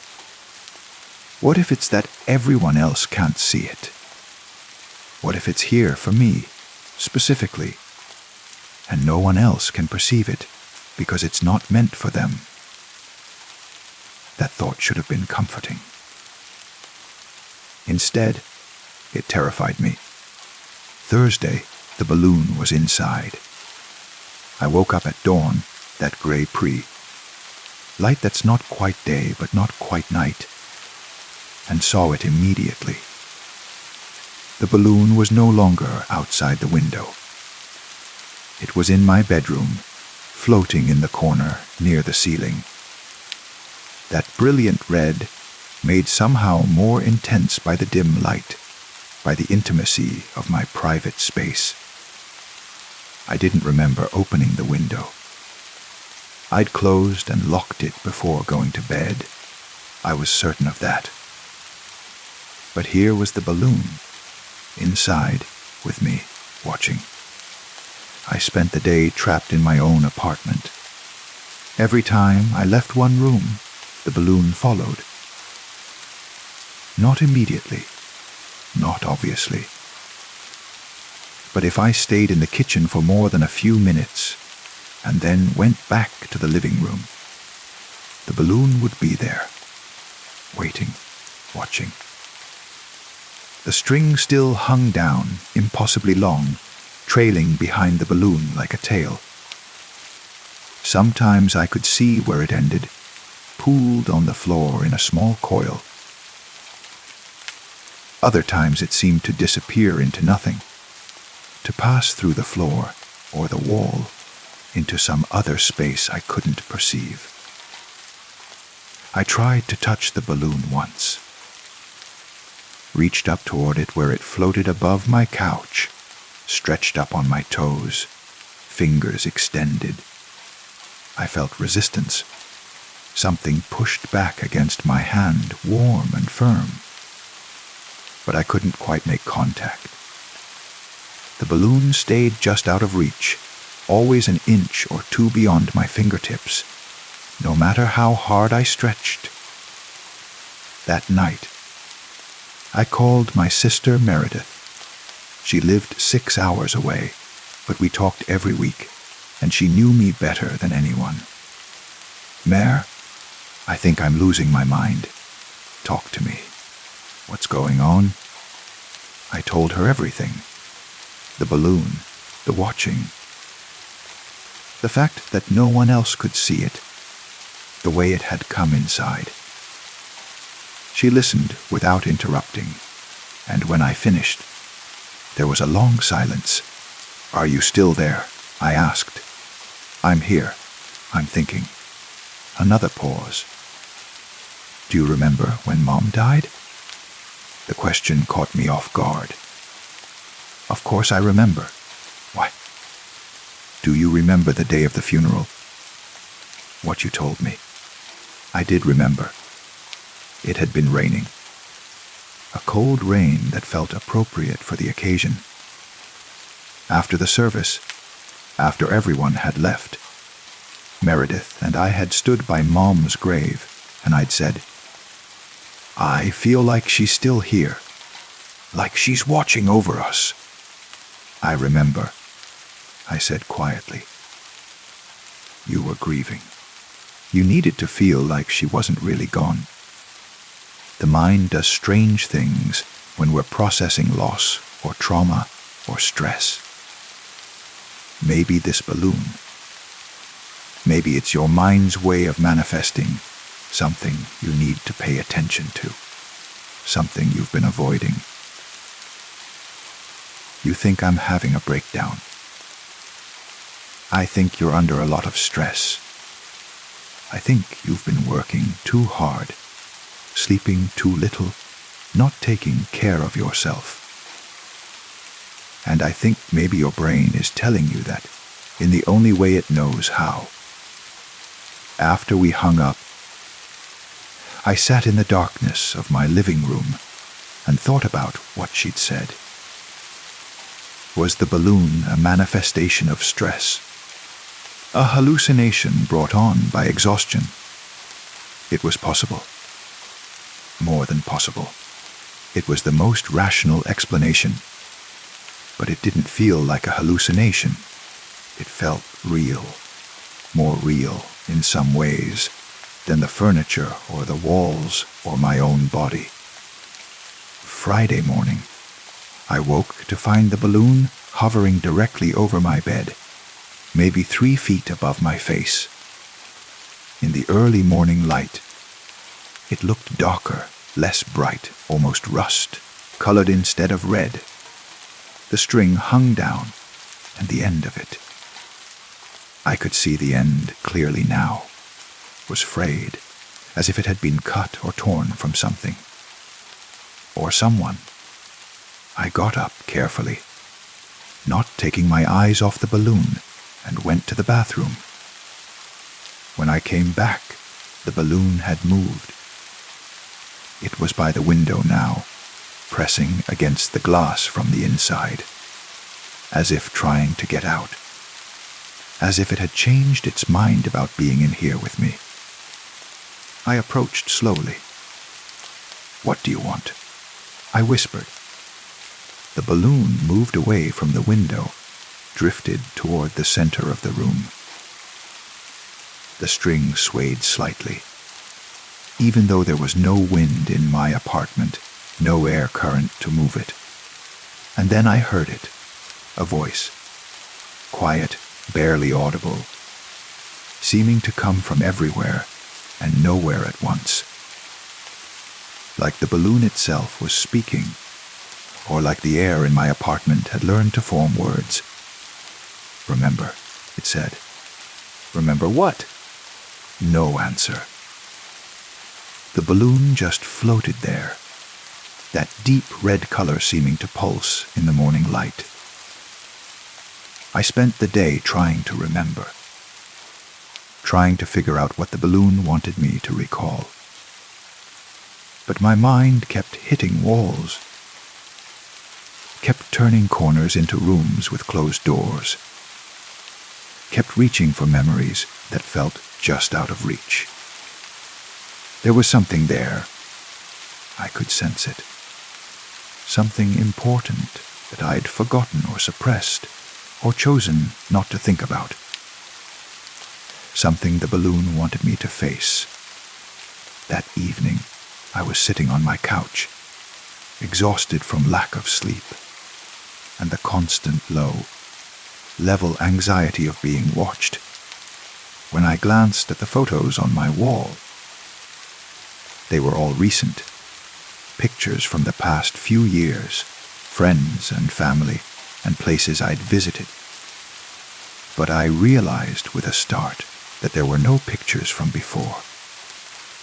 Nothing from my childhood, nothing from college, nothing from my 20s.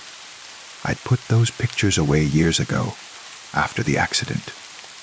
After. The memory hit me like a physical blow. 5 years ago. A rainy November night, not unlike this one. I'd been driving home from a party, a little drunk, but not too drunk. Definitely not drunk enough that I'd considered not driving. It had been raining, and the roads were slick. And I'd been thinking about something stupid. Some argument I'd had with someone, whose name I couldn't even remember now. And then there was a child in the road. She'd run out from between two parked cars, chasing something. A ball, maybe, or a toy. I'd slammed on the brakes, but too late, always too late. The impact was soft, sickeningly soft, like hitting something that shouldn't break, but does anyway. I'd gotten out of the car. The rain had been falling harder, and I couldn't see clearly. And the girl was lying on the wet pavement, and there was red everywhere, spreading in the water, mixing with the rain. She'd been holding something. Her hand was closed around it, fingers tight even in unconsciousness. A string. Red string, attached to a red balloon that floated above her, indifferent to the tragedy unfolding below, still buoyant and bright despite the rain. The ambulance came. The police came. They'd taken her away, and I'd given my statement, and there'd been an investigation. But the girl had survived, had recovered, and I'd been cleared of wrongdoing. She'd run into the road. There was no way I could have stopped in time. The visibility was poor. It was an accident. Just an accident. But I'd still been driving drunk. Not too drunk, not legally drunk, but drunk enough that my reaction time was slower than it should have been. Drunk enough that maybe, if I'd been sober, I could have stopped in time. I'd never been charged, never faced any legal consequences. I'd simply moved on with my life, had told myself it was an accident, that there was nothing I could have done, that beating myself up over it wouldn't change anything. I'd pushed it down, locked it away, refused to think about it. Until now. I looked up at the balloon, hovering in the center of my living room, and I understood. "You're not just a balloon," I whispered. "You're a reminder. You're the thing I've been trying to forget." The balloon drifted lower, closer to me. The voice came again, clearer this time. "Remember." "I remember," I said. And I was crying now, tears I'd never let myself cry, grief I'd never let myself feel. I remember her. I remember what I did. The balloon hovered in front of me, and for the first time, I could see something in that brilliant red, not a reflection, but something deeper. Images, memories, not just mine, but hers. The girl Sarah Side learned her name during the investigation, but had tried so hard to forget it, running into the rain, chasing her balloon that had slipped from her hand.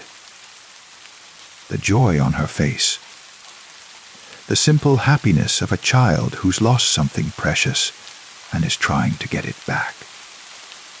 And then the impact, the pain, the confusion. The red of the balloon mixing with the red of blood, mixing with the red of my tail lights, disappearing into the rain. "I'm sorry," I sobbed. "I'm so sorry." The balloon moved closer, and I felt its warmth envelop me like an embrace. Like forgiveness I didn't deserve, but was being offered anyway. And then, finally, I understood what it wanted. Not punishment, not revenge.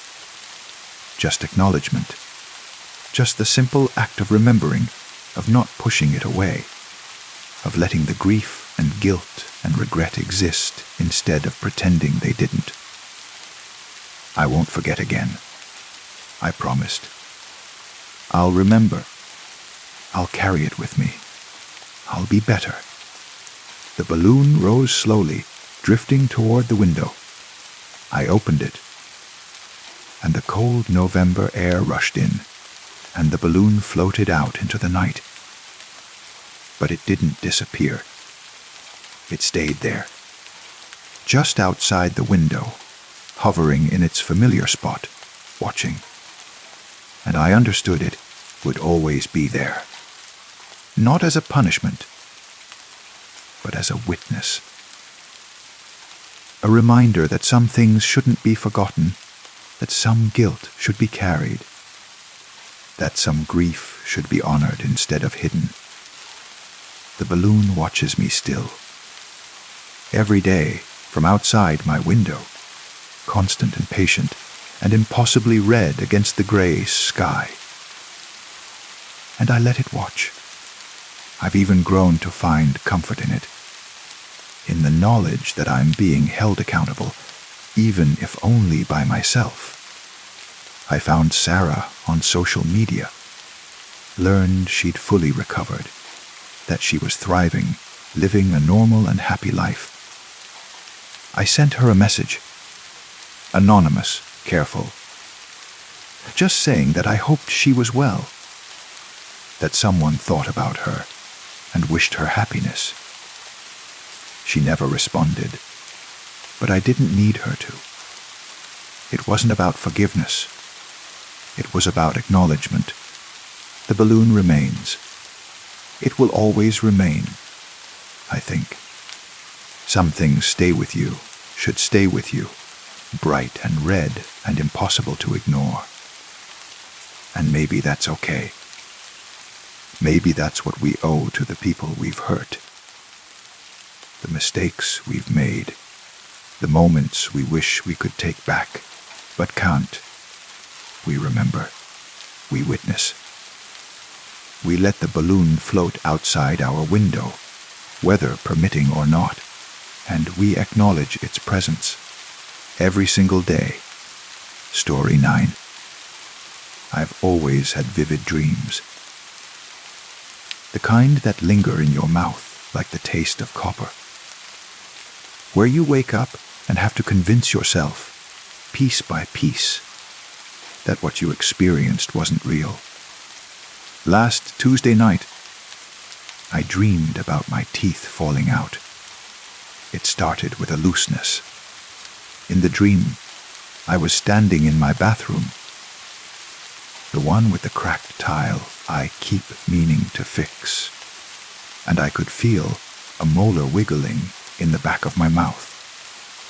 You know that feeling, the way your tongue can't help but press against it, testing the give, making it worse. I pressed and pressed again, and suddenly the tooth was in my hand, root and all, trailing a thin string of saliva mixed with something darker. I looked at myself in the mirror. My reflection smiled back, but the smile was wrong, full of gaps. More teeth were loose now. I could feel them shifting like piano keys under my tongue's probing. One by one, they came free. I caught them in my cupped palms. Warm and slick, far too many to have come from a single mouth. They kept coming, dozens of them, hundreds. When I woke, my heart was hammering against my ribs like something trying to escape. My mouth felt strange, not painful, exactly, but aware of itself in a way it normally isn't. I ran my tongue over my teeth, counting them obsessively, all there. All solid. I laughed at myself, that breathless kind of laugh you make when you've been frightened by something ridiculous. Then I saw it on my pillow. A tooth. Not mine. I'd just checked, hadn't I? But there it was, nestled in the indent where my head had been, small and yellowed, with a root that tapered to a sharp point. I picked it up with trembling fingers. It was warm.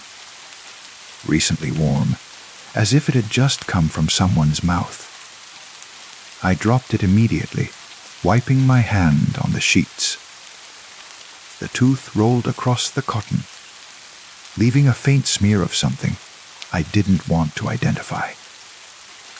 For several minutes, I just sat there, staring at it, trying to construct a rational explanation. Maybe it was mine after all. Maybe I had lost it as a child, and it had somehow gotten lodged in my pillowcase, hidden in the fabric for decades until now. But I could feel all my teeth. They were all accounted for. I got up and turned on every light in the apartment. In the harsh brightness of the overhead bulbs, everything looked normal, mundane, safe. The tooth on my pillow looked smaller somehow, less threatening. Just a piece of calcium and enamel, nothing more. I found a tissue, wrapped the tooth in it, and threw it in the bathroom trash. Then I stripped my bed, even though it was 3 a.m, and remade it with fresh sheets. I didn't sleep the rest of that night. I told myself it was because of the coffee I'd had after dinner, or the stress from the project at work. or any number of reasonable things that cause insomnia. Not because of a tooth, not because of a dream. The next night, I was exhausted enough that sleep came quickly, pulling me under before I could resist. I dreamed I was in a vast white room, empty except for a single chair in the center. I was sitting in the chair, and someone was standing behind me, just out of my line of sight. I could hear them breathing, slow and steady. "Open your mouth," they said. The voice was familiar, though I couldn't place it. I opened my mouth. I felt fingers. Cold, clinical fingers. Probing my teeth, tapping each one as if checking for hollowness. The tapping grew harder, more insistent, until it became pounding.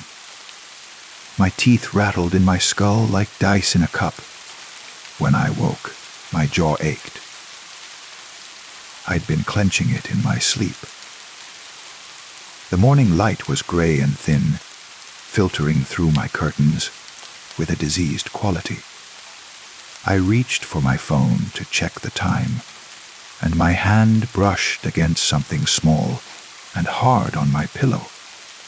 Another tooth. This one was different, larger, with multiple roots that branched like a tree. A molar, definitely. Not mine. I checked again. Tongue frantically mapping every surface of my mouth, and every tooth was exactly where it should be. I got up and retrieved yesterday's tooth from the bathroom trash. I unwrapped it from the tissue and held both teeth in my palm, comparing them. They were clearly from different people. Different sizes, different states of decay. The first was small, possibly a child's tooth. This new one was adult-sized, with a dark cavity eating into one side. My hands were shaking as I dropped them both into a plastic bag and sealed it. I shoved the bag into the back of my closet, behind my winter boots. Then I called in sick to work. I couldn't imagine sitting in meetings, making small talk, pretending everything was normal when there were strangers' teeth appearing on my pillow. I spent the day researching. Tooth dreams, I learned, are incredibly common. Psychologists say they represent anxiety about loss, about aging, about transitions. In some cultures, they're omens of death. None of the articles mentioned anything about finding actual teeth. I cleaned my entire apartment, checked every corner for signs of intrusion, examined my locks, my windows. Everything was secure. No one had been inside. That night, I set up my phone to record myself sleeping, propping it on the nightstand with a view of my bed. The dream came again. This time, I was at the dentist, but when I opened my mouth, the dentist recoiled. "These aren't your teeth," he said, sounding disgusted. "Whose teeth are in your mouth?" I tried to explain that they were mine. They'd always been mine, but when I touched my tongue to them, they felt foreign, like rocks placed randomly in my gums. I woke with my mouth tasting of metal and salt. The pillow beneath my cheek was damp, and there, in the gray dawn light, was another tooth. This one was stained brown, almost black at the root. I grabbed my phone and checked the recording. My heart was pounding so hard, I could feel it in my throat, in my temples, in my fingertips on the screen. I fast-forwarded through hours of myself lying still, occasionally shifting. Nothing appeared on the pillow. Then, at 4:47 a.m., something strange happened. The video flickered. Just for a moment, maybe a fraction of a second, there was static. When the image cleared, the tooth was there on my pillow, as if it had materialized out of nowhere. I watched the footage again and again, but there was no moment of arrival, no hand placing it there.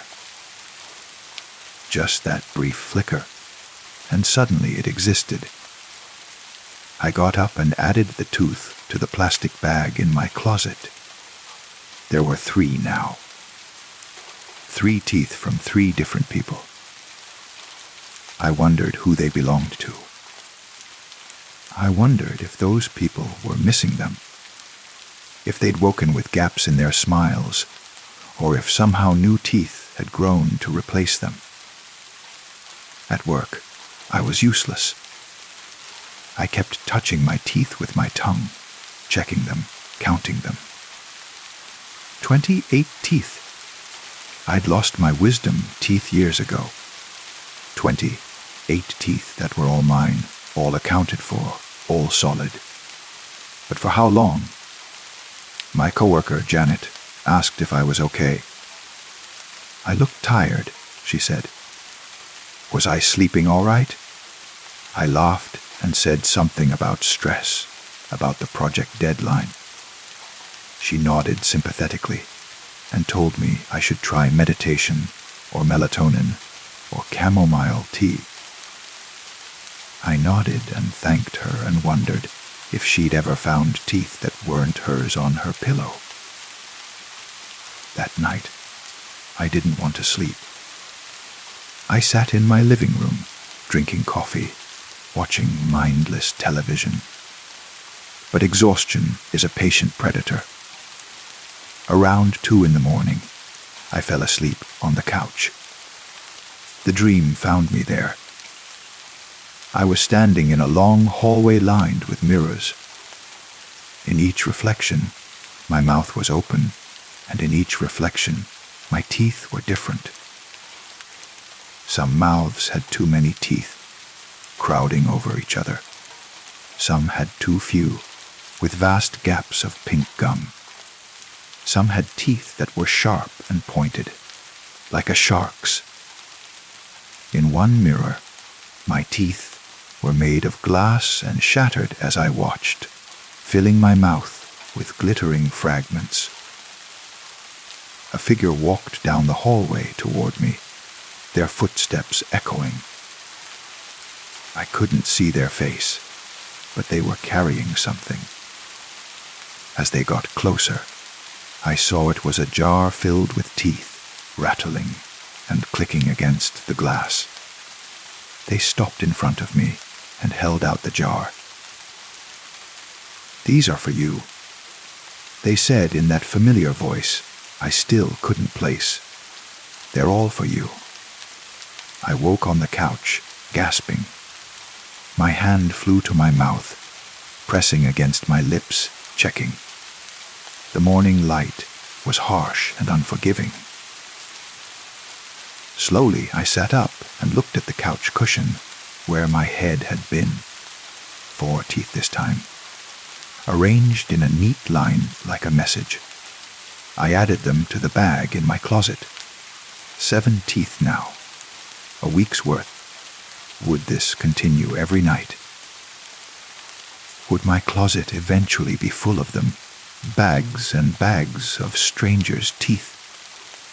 I pulled out the bag and dumped the contents onto my bed, counting them, examining them. 7 different teeth from 7 different people. Or were they? I looked closer. The first tooth? The small yellowed one from that first morning. It looked familiar. I went to my bathroom and opened the medicine cabinet, pulling out the small box where I kept mementos. Baby teeth, carefully saved by my mother and given to me when I moved out. I opened the box. 6 teeth were inside. There should have been 8. 2 molars were missing. With shaking hands, I compared one of the baby teeth to the first tooth from my pillow. They were identical. Same size, same slight curve, same yellowing. This was my tooth, my baby tooth. The one that had been safely stored in a box in my bathroom cabinet. But that didn't make sense. The tooth had appeared on my pillow before I'd opened this box, before I checked what was inside. How could it have gotten there? I emptied the box completely, examining each remaining tooth. None of them matched the other teeth from my pillow. So whose teeth were those? I sat on my bathroom floor for a long time, my back against the cold wall. The teeth scattered around me like seeds. I thought about the figure in my dream, the one with the jar. That familiar voice. Where did I know it from? That night. I didn't even try to stay awake. I was too tired, too confused, too far past the point where this made any kind of sense. I lay in bed and waited for sleep to take me, wondering what I would dream, what I would find on my pillow in the morning. The dream was different this time. I was in a room I recognized, my childhood bedroom, with the same posters on the walls, the same cheap desk in the corner. I was young again, maybe 7 or 8 years old. I was standing in front of the mirror, and there was a tooth in my hand. It had just fallen out. I was smiling at my gap-toothed reflection, feeling proud, grown up. Someone came into the room.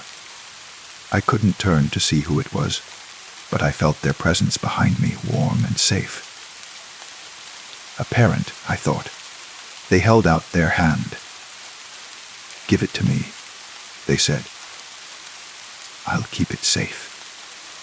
And I did. I placed the small tooth in their palm, and they closed their fingers around it. "I'll keep all of them safe," they said.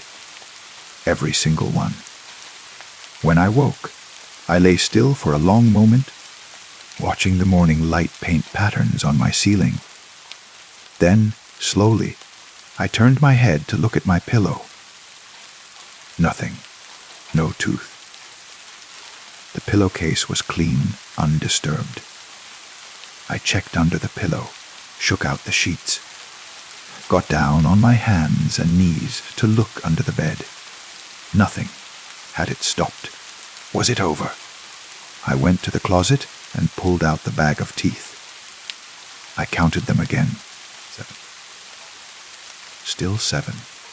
I dumped them onto my dresser, examining each one in the morning light. They looked different now, less threatening. Just teeth. Just calcium and enamel and memory. I thought about that dream. About giving away my tooth. About someone promising to keep them safe. And I thought about where safe things go, eventually. Where lost things end up. Where pieces of ourselves that we've shed might wander, might return, might find their way back home. That night, I placed the bag of teeth under my pillow before I went to sleep. It seemed right, somehow. Returning them to where they'd appeared, giving them back. I dreamed of the white room again, the chair in the center. But this time, I was the one standing behind the chair, and someone else was sitting in it. I couldn't see their face. They opened their mouth, and I looked inside, seeing gaps, seeing spaces where teeth should be. I reached into my pocket and pulled out a tooth. I placed it carefully in one of the gaps. It fit perfectly, settling into the gum with a soft click.